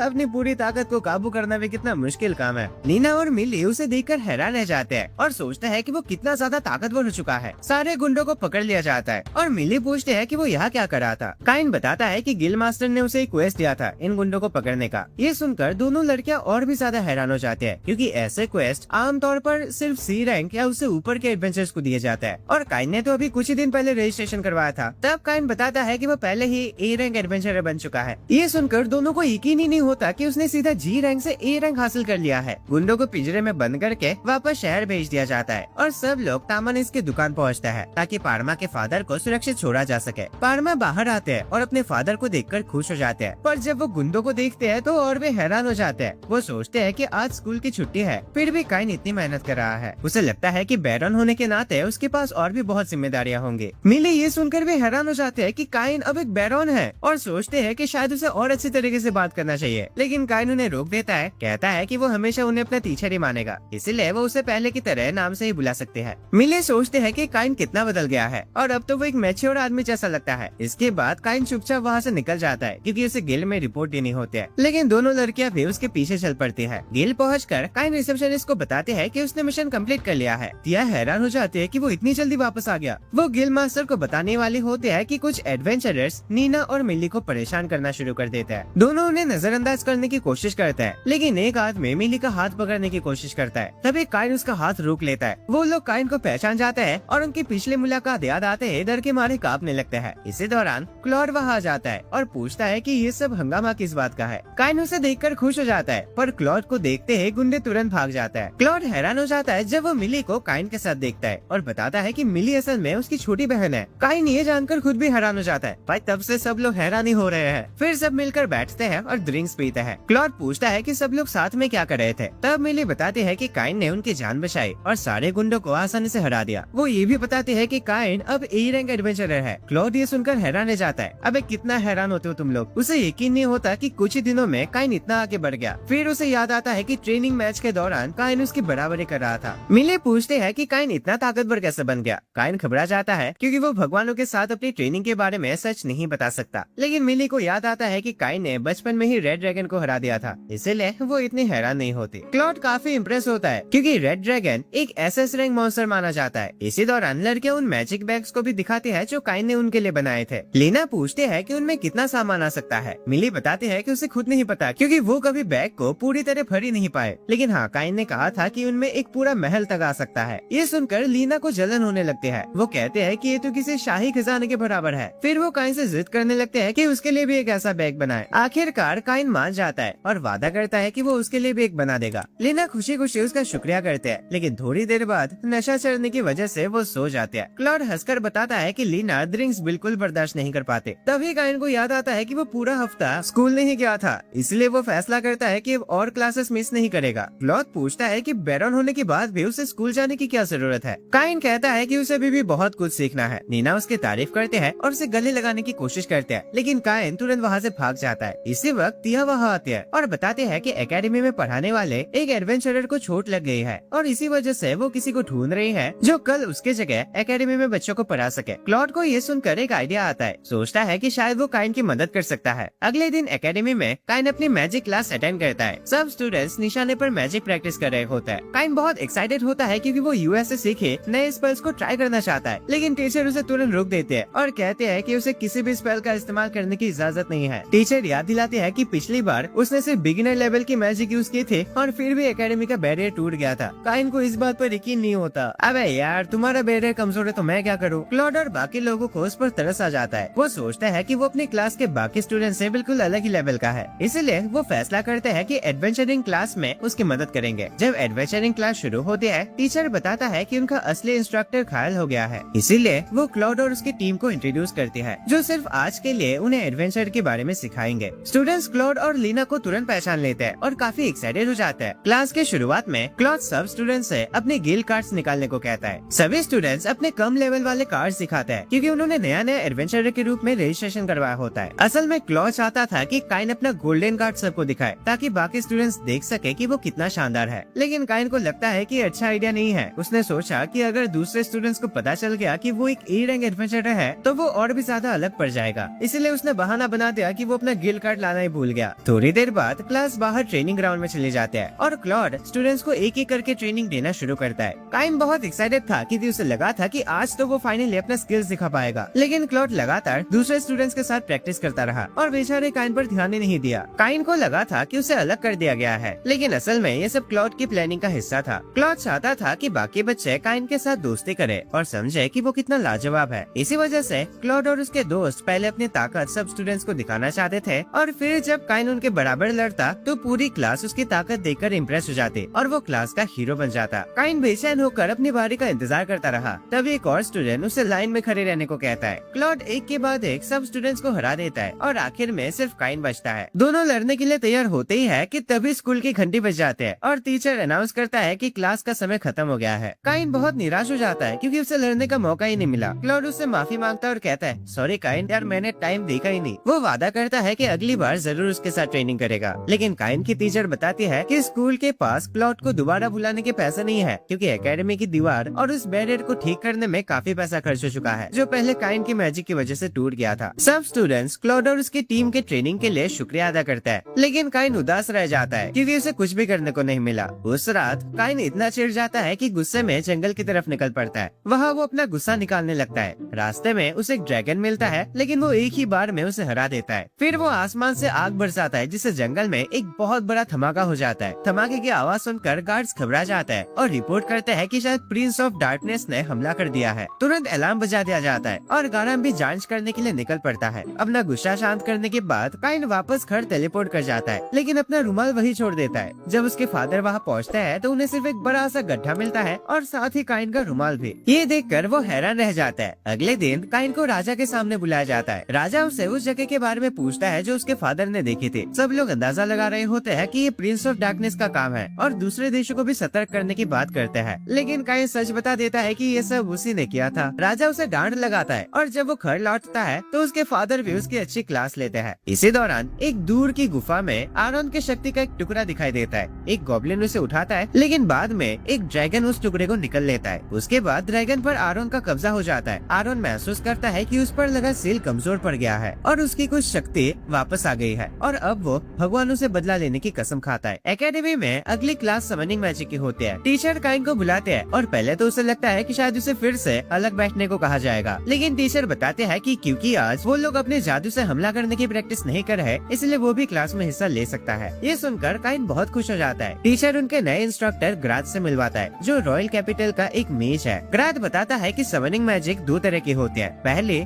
जब किसी मॉन्स्टर के साथ कॉन्ट्रैक्ट बनाया जाता है, दूसरे जब मैजिक सर्कल के जरिए किसी मॉन्स्टर को समन किया जाता है। और आज वो लोग मैजिक सर्कल वाला समनिंग सीखेंगे। इसके लिए ग्राथ सब स्टूडेंट्स को एक एक तालिस्मान देता है। स्टूडेंट्स अलग अलग क्रिएचर समन करना शुरू कर देते हैं और उनसे कॉन्टेक्ट बनाने की कोशिश करता है। एक स्टूडेंट एक बड़ा सा बीस्ट समन कर लेता है, लेकिन उसके पास इतनी मैजिक पावर नहीं होती कि वो उस बीस्ट के साथ कॉन्टेक्ट बना सके और बीस्ट गायब हो जाता है। ग्राथ उसकी तारीफ करता है और कहता है कि इतना बड़ा मॉन्स्टर समन कर लेना भी उसके लिए बहुत बड़ी बात है। जब सब स्टूडेंट्स अपना अपना मॉन्स्टर समन कर लेते हैं, तब आखिर में ग्राथ काइन को बुलाता है। काइन मैजिक सर्कल के पास जाकर तैयार हो जाता है, पर तभी उसे अपने बचपन का वो हादसा याद आता है जब उसने गलती से एक अजीब और खतरनाक मॉन्स्टर समन कर दिया था। लेकिन ग्राथ उसे भरोसा दिलाता है कि अगर कांटेक्ट नहीं बन पाया तो मॉन्स्टर बस गायब हो जाएगा। वो काइन को कहता है कि अपनी पूरी शक्ति लगा दे। ये सुनकर काइन बहुत एक्साइटेड हो जाता है और अपना बहुत सारा माना उस मैजिक सर्कल में डाल देता है, लेकिन ग्राथ अचानक घबरा जाता है क्योंकि माना हद से ज्यादा हो जाती है। एक इतना जोर का धमाका होता है कि काइन खुद भी पीछे उड़ जाता है। तभी एक डीमन सामने आता है। वो हैरान होता है कि कोई इंसान उसे कैसे समन कर सकता है। फिर वो अपना इंट्रोडक्शन प्रिंस ऑफ डार्कनेस के रूप में देता है। ये सुनकर काइन घबरा जाता है और तुरंत फ्लैश स्पेल का इस्तेमाल करके सब लोगों को अंधा कर देता है ताकि कोई और डीमन को ना दिख सके। काइन सोचता है कि कहीं ये आरोन का साथी तो नहीं। डीमन उसे नीचा समझते हुए अपनी एबिलिटी से काइन का स्टेटस चेक करता है और उसकी तरफ बढ़ता है। काइन लड़ने के लिए तैयार हो जाता है, लेकिन अगले ही पल सबको हैरान करते हुए डीमन तुरंत उसके सामने झुक जाता है। प्लीज मुझे मत मारना मालिक, मैं जिंदगी भर आपकी सेवा करूंगा। काइन की भयंकर शक्तियाँ देखकर डीमन की भी फटके एक हो जाते हैं और वो उसका नौकर बनने की ऑफर देता है। ये सुनकर काइन खुद भी हैरान रह जाता है। डीमन कहता है कि वो उसके साथ कॉन्ट्रैक्ट बनाने के लिए खुश है और काइन के लिए कुछ भी करेगा। वो इतना तक कह देता है कि अगर काइन उसे ऑर्डर दे तो वो पूरा एक देश तबाह कर सकता है, लेकिन काइन तुरंत मना कर देता है और कहता है कि वो कभी ऐसा आदेश नहीं देगा। फिर डीमन अपना नाम सेध बताता है और कहता है कि वो प्रिंस ऑफ डार्कनेस है। वो काइन को बताता है कि जब भी जरूरत हो काइन उसे समन कर सकता है। ये कहकर सेध गायब हो जाता है। थोड़ी देर बाद ग्राथ पूछता है कि अभी जो डीमन नजर आया था उसका क्या हुआ। काइन झूठ बोल देता है और कहता है कि वो उसके साथ कॉन्ट्रैक्ट नहीं बना पाया और डीमन बस गायब हो गया। ग्राथ काइन की बात मान लेता है और काइन चैन की सांस लेता है कि उसने किसी तरह पूरी बात छुपा ले। लेकिन बाद में ग्राथ इस घटना की रिपोर्ट सीधा राजा को दे देता है। राजा तुरंत काइन को बुलाकर पूछताछ करता है। बताओ काइन, आज कौन सा कांड किया तुमने? वो मैंने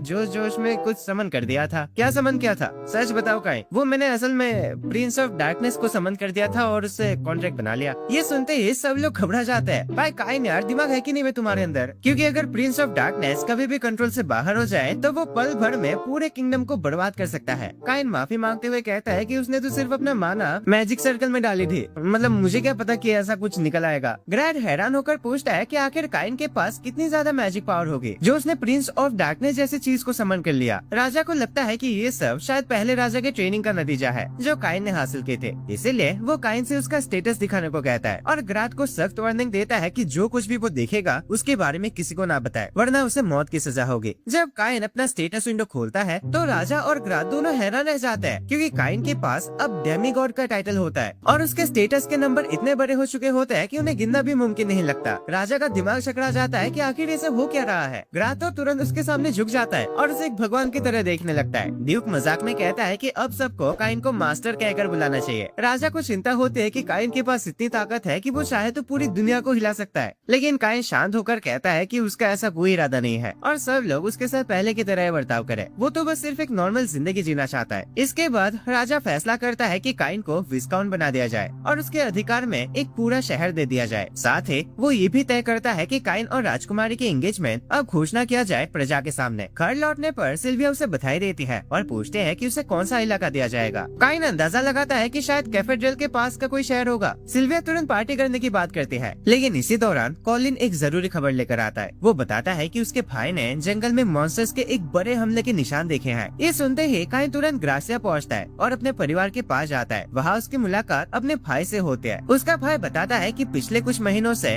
जंगल के अंदर एडवेंचर्स पर हमला बहुत बढ़ गया है, इसलिए उसने कुछ हाई रैंक एडवेंचरर्स को जांच के लिए भेजा था। उनकी रिपोर्ट के मुताबिक जंगल में मॉन्स्टर्स की संख्या बढ़ गई है और हर वक्त लोगों के ऊपर हमला करते रहते हैं। उसका भाई एक पुराने हादसे के बारे में बताता है जो कई सालों पहले हुई थे। तब भी मॉन्स्टर्स अचानक बहुत ज्यादा खतरनाक हो गए थे और उन्होंने शहर पर हमला कर दिया था और देखने से लगता है कि इस बार भी वही हालत दोबारा होने वाला है। लेकिन क्योंकि अभी तक पक्के सबूत नहीं मिले हैं, इसलिए वो पूरी सेना को जंगल में नहीं भेज सकता। तो काइन फैसला करता है कि वो खुद जंगल जाकर इसके बारे में जांच करेगा। उसका भाई चिंता करता है कि काइन अभी भी काफी छोटा है, लेकिन काइन अपना गोल्डन एडवेंचर कार्ड दिखाता है और उसे याद दिलाता है कि वो पहले ही एक रेड ड्रैगन को हरा चुका है। फिर काइन सीधा एडवेंचरस गिल्ड पहुंचता है। वहाँ काउंटर पर बैठी एक रिसेप्शनिस्ट उसे बच्चा समझकर हल्के में लेते हैं, लेकिन जैसे ही वो उसका गोल्डन कार्ड देखते हैं वो हैरान हो जाते हैं। तभी एक और रिसेप्शनिस्ट रूडी आकर उस लड़की की तरफ से माफी मांगते हैं। रूडी पूछता है कि काइन को किस बात की जानकारी चाहिए। काइन जंगल के हालत के बारे में पूछता है। रूडी बताते हैं कि मॉन्स्टर्स दिन ब दिन ज्यादा खतरनाक होते जा रहे हैं और ये चीज इस बात की तरफ इशारा कर रहे हैं कि एक बहुत बड़ा हमला होने वाला है। इसी बीच मिली और नीना भी गिल्ड में आ जाते हैं। काइन पूछता है कि वो दोनों यहाँ क्या कर रहे हैं। वो बताते हैं कि गिल्ड ने हाई रैंक एडवेंचरर्स को बुलाया है और क्योंकि जंगल के मॉन्स्टर्स इतने खतरनाक हो गए हैं कि सिर्फ उन दोनों के लिए उनसे निपटना मुश्किल है, इसलिए वो क्लॉड और लीना से मिलने आए थे। रूडी फिर काइन से पूछता है कि उसका प्लान क्या है। काइन कहता है कि वो पहले खुद जंगल में जाकर देखना चाहता है। रूडी को लगता है कि अकेले जाना बहुत मुश्किल होगा। ऊपर से काइन एक नॉवल भी है, इसलिए अगर उसे कुछ हो गया तो गिल्ड मुश्किल में पड़ जाएगी। काइन कहता है, अरे टेंशन मत लो रूडी, मुझे कुछ नहीं होगा। लेकिन रूडी सलाह देता है कि उसे फिर भी किसी को साथ ले जाना चाहिए। तब काइन को एक आइडिया आता है और वो हाको और गिन को समन कर लेता है। दोनों तुरंत उस पर कूद पड़ता है, लेकिन कुछ ही देर बाद उन्हें महसूस होता है कि कुछ अजीब सा हो रहा है। काइन अपने सर्च स्किल का इस्तेमाल करता है और जंगल के अंदर दौड़ते हुए उसे लगता है कि जैसे कोई उसे देख रहा हो। वो कई मॉन्स्टर्स को हरा देता है, लेकिन वो अजीब एहसास खत्म नहीं होता, इसलिए काइन सेठ को समन करता है। सेठ पहले नाराज होता है कि किसकी इतनी हिम्मत हुई उसे बुलाने की, लेकिन जैसे वो काइन को देखता है तुरंत घुटनों पर बैठ जाता है। काइन उसे बताता है कि उसे कुछ अजीब सा लग रहा है, जैसे कोई उस पर नजर रखे हुए है। वो सेठ से जंगल की जांच करने में मदद मांगता है। सेठ आसपास एक बहुत ही शक्तिशाली ऑरा महसूस करता है और बताता है कि मॉन्स्टर्स भी उसी जगह की तरफ जा रहे हैं। और जानकारी के लिए सेठ अपने नौकर दालमेशिया को बुलाता है। दालमेशिया काइन को देखकर हैरान हो जाता है। सेठ उसका इंट्रोडक्शन करवाता है। ये है काइन, उसका नया मालिक और एक ऐसा लड़का जो दुनिया पर कब्जा करने वाला है। अरे मैं कोई कब्जा वब्जा नहीं करने वाला, जल्दी से जंगल को जांच करे यार। दालमेशिया तुरंत उसकी पूजा करने लगता है, लेकिन काइन शिकायत करता है कि वो कोई भगवान नहीं है। सेठ बताता है कि दालमेशिया जांच पड़ताल करने में माहिर है और दालमेशिया अपने अनोखी स्किल का इस्तेमाल करता है और छोटे छोटे जीवों को समन करके पूरे जंगल में फैला देता है ताकि हर जगह की जानकारी इकट्ठा किया जा सके। इसी दौरान मॉन्स्टर्स और भी ज्यादा पागलों की तरह हो जाता है। काइन उन सब का सामना करता है और दालमेशिया उसकी ताकत देखकर दंग रह जाता है। काइन आसानी से सारे मॉन्स्टर्स को हरा देता है। इसके बाद वो कहता है कि सेठ और दालमेशिया अपना काम जारी रखे, जबकि वो खुद गिल वापस लौट जाता है। गिल पहुंचने के बाद उसके दोस्त हैरान रह जाता है जब वो इतने सारे एस रैंक मॉन्स्टर्स के हिस्सों को देखते हैं। इसी समय क्लॉड और लीना भी वहाँ आ जाता है। वो पूछते हैं कि ये सारे मॉन्स्टर्स कहाँ से आए। काइन शांत होकर जवाब देता है कि ये सब जंगल से आए थे। ये सुनकर सब लोग टेंशन में आ जाते हैं और काइन सोचता है कि जंगल के और अंदर शायद इससे भी ज्यादा ताकतवर मॉन्स्टर्स मौजूद हो। इसी दौरान दालमेशिया को पता चलता है कि कोई शक्ति उन्हें डराने और रोकने की कोशिश कर रही है, जैसे उन्हें चेतावनी दी जा रही हो कि आगे मत बढ़ो। लेकिन सेठ इसे एक चैलेंज की तरह लेता है। दूसरी तरफ आरोन उसकी मौजूदगी महसूस कर लेता है। सेठ और दालमेशिया जंगल के अंदर पहुँचते हैं और देखते हैं कि एक बड़ा सा मॉन्स्टर का झुंड उनका इंतजार कर रहा है। आरोन फैसला करता है कि अब उसका खेल शुरू करने का समय आ गया है और वो सारे मॉन्स्टर्स को हमला करने का आदेश दे देता है। सेठ तुरंत टेलीपोर्ट करके काइन के पास लौट आता है। जमीन जोर जोर से हिलने लगती है और गार्ड तुरंत अलार्म बजा देता है। सेठ काइन को बताता है कि मॉन्स्टर्स का हमला शुरू हो चुका है। काइन तुरंत रूडी को उसके भाई जिन को खबर देने के लिए कहता है और क्लॉड को आदेश देता है कि वो एडवेंचर्स को इकट्ठा करके शहर की रक्षा करे। काइन खुद जंगल में वापस जाने की तैयारी करता है। इसी बीच तिफाना वहाँ पहुँच जाते हैं और काइन को गले लगा लेती है। वो बताती है कि उसके फादर ने इमरजेंसी ऑर्डर जारी किया है। तिफाना भी काइन के साथ जंगल जाना चाहते हैं, लेकिन काइन उसे मना कर देता है। कहता है कि उसकी जिम्मेदारी उसके घर की रक्षा करना है। तो तिफाना उसे भरोसा दिलाते हैं कि वो सब संभाल लेंगे और काइन सेठ के साथ आगे बढ़ जाता है। जंगल के अंदर दालमिशा मॉन्स्टर से लड़ रहा होता है और लगता है कि उसे बहुत मजा आ रहा है। तभी एक ड्रैगन उसके पीछे से आ जाता है, लेकिन सेठ उसे तुरंत खत्म कर देता है। उसके बाद काइन इन्फर्नो स्पेल का इस्तेमाल करता है और मॉन्स्टर्स के झुंड पर आग की तबाही बरसा देता है। मॉन्स्टर्स तुरंत उसकी तरफ मुड़ जाता है और तब काइन और सेठ की नजर आरोन पर पड़ती है, मानो वो जैसे उनका इंतजार कर रहा हो। सेठ काइन से कहता है कि वो आगे बढ़े और आरोन का सामना करे, जबकि वो खुद मॉन्स्टर्स को रोकने की कोशिश करेगा। काइन पूछता है कि क्या वो अकेले ठीक रहेगा। सेठ कहता है कि वो अपने और साथियों को भी बुला लेगा, लेकिन हाँ, वो उसे पहले ही बता देता है कि शायद जंगल का कुछ हिस्सा तबाह हो जाए, तो बाद में मुझे मत कहना। काइन उसे थोड़ा सा काबू में रहने को कहता है, लेकिन सेठ जवाब देता है कि उसे अपनी चिंता करनी चाहिए। इसके बाद काइन आरोन की तरफ बढ़ जाता है। उधर शहर में तिफाना सब लोगों को एक सुरक्षित जगह तक पहुंचने में मदद कर रहे होते हैं। नीना महसूस करते हैं कि कई सारे मॉन्स्टर्स उनकी तरफ बढ़ रहे हैं। मिली फैसला करते हैं कि वो जंगल में जाएगी, क्योंकि चाहे काइन कितना भी ताकतवर क्यों ना हो, उसे मदद की जरूरत पड़ सकती है। नीना भी उसके साथ जाना चाहते हैं। क्लॉड और लीना भी सोचता है कि वो दोनों को अकेले जाने नहीं दे सकते, इसीलिए सब साथ निकल पड़ते हैं। यहाँ सेठ अपने 4 डीमन जनरल्स को समन करता है। वो सब हैरान होते हैं कि आखिर हो क्या रहा है। जब सेठ उन्हें बताता है कि वो एक दोस्त की मदद कर रहा है, तो वो और भी ज्यादा हैरान हो जाता है। दालमिशा बताता है कि सेठ ने एक नया मास्टर चुन लिया है। सबको यकीन नहीं होता कि एक डीमन लॉर्ड किसी का गुलाम भी हो सकता है। फिर दालमिशा काइन के बारे में बताता है कि उसके पास डेमी गॉड और गॉड चूजन का टाइटल है और उसकी मैजिक अनलिमिटेड है। ये सुनकर सब बौखला जाता है। सेठ उन्हें आदेश देता है कि मॉन्स्टर्स को रोकने में मदद करे। इसी दौरान काइन जितने हो सके उतने मॉन्स्टर्स को खत्म करने की कोशिश कर रहा होता है, लेकिन मॉन्स्टर्स की संख्या बहुत ज्यादा होती है। तभी उस पर आग का एक भयानक हमला होता है, लेकिन काइन तुरंत अपनी मैजिक से उसे रोक लेता है। तब एक ब्लैक ड्रैगन सामने आता है और काइन उसे पहचान लेता है। वो आरोन है। आरोन निराश होता है कि वो अपनी पूरी शक्ति के साथ रिवाइव नहीं हो पाया, लेकिन फिर भी वो और मॉन्स्टर्स को शहर पर हमला करने के लिए भेज देता है। काइन उसे रोकने की कोशिश करता है, लेकिन आरोन अपनी इस गेम का मजा ले रहा होता है। वो देखना चाहता है कि क्या इंसान इन मॉन्स्टर्स के सामने टिक पाएंगे या उनका शिकार बन जाएगा। जंगल के दूसरे हिस्से में काइन के दोस्त उन डीमन जनरल्स को देखते हैं। पहले तो वो समझ नहीं पाते कि ये लोग कौन है, लेकिन बाद में अंदाजा लगाते हैं कि शायद यही वो काइन के दोस्त होंगे जिनके बारे में वो गिल्ड में बता रहा था। डीमन जनरल्स पे सारे मॉन्स्टर्स को नहीं रोक पाते और सेठ कहता है कि अब उन्हें इंसानों पर भरोसा करना होगा। यहाँ पर आरोन काइन की आंखों को देखकर हैरान हो जाता है। उसे लगता है कि वही आंखें हैं जो उन लोगों की थी जिन्होंने उसे सील किया था। काइन समझ जाता है कि आरोन उसके माँ बाप की बात कर रहा है। फिर आरोन उस पर आग बरसाता है, लेकिन काइन बच निकलता है और इन्फर्नो स्पेल से पलटवार करता है। उसका हमला लगता तो है, लेकिन आरोन हंसकर कहता है कि इतने कमजोर अटैक्स उस पर काम नहीं करेंगे। काइन सोचता है कि उसे और भी ज्यादा ताकतवर स्पेल का इस्तेमाल करना पड़ेगा। उसे मौका दिए बिना दोबारा हमला कर देता है। तब काइन हाकू और गिन को समन करता है। दोनों मिलकर आरोन को नीचे गिरा देते हैं, लेकिन आरोन की पूंछ हाकू को लग जाती है और फिर आरोन अपने फायरबॉल अटैक से उस पर हमला करता है। उधर काइन के दोस्त मॉन्स्टर से लगातार लड़ रहे होते हैं, लेकिन धीरे धीरे सब थकने लगते हैं। क्लॉड को उस मॉन्स्टर से लड़ने में मुश्किल होने लगता है कि तभी तिफाना और उसके नाइस वहाँ पहुंचकर उसकी मदद करता है। यहाँ हमें पता चलता है कि आरोन का वो फायर ब्लास्ट हाकू पर लगने वाला होता है, लेकिन गिन अपने दोस्त को बचाने के लिए बीच में आ जाता है। आरोन लगातार हमला करता रहता है और काइन किसी तरह उन दोनों को बचा लेता है। अब आरोन थोड़ा छिड़ जाता है, अबे कीरो की औलाद मरो यार जल्दी। लेकिन काइन उन सब लोगों के बारे में सोचता है जिन्हें वो बचाना चाहता है। इसी जज्बे के साथ वो अपने असली फादर की अल्टीमेट स्किल एक्टिवेट कर देता है। आरोन तुरंत पहचान लेता है कि ये एम्परर लेवल मैजिक है। काइन अपना पूरा दम लगा देता है और आरोन भी पूरी ताकत से उसका सामना करता है। उन दोनों की टक्कर से इतनी तेज रोशनी चमकने लगती है जो बहुत दूर तक दिखाई देता है। काइन अपनी पूरी शक्ति लगा देता है क्योंकि वो सबको बचाना चाहता है, लेकिन तभी हाकू और गिन उसे काट लेते हैं। काइन हैरान हो जाता है कि वो ऐसा क्यों कर रहे हैं। इसी वक्त सेठ और दालमिशा भी वहाँ पहुँच जाता है और कहते हैं कि काइन ने हद पार कर दी है। जब सब कुछ शांत होता है तो पता चलता है कि आरोन का नामो निशान तक नहीं बचा।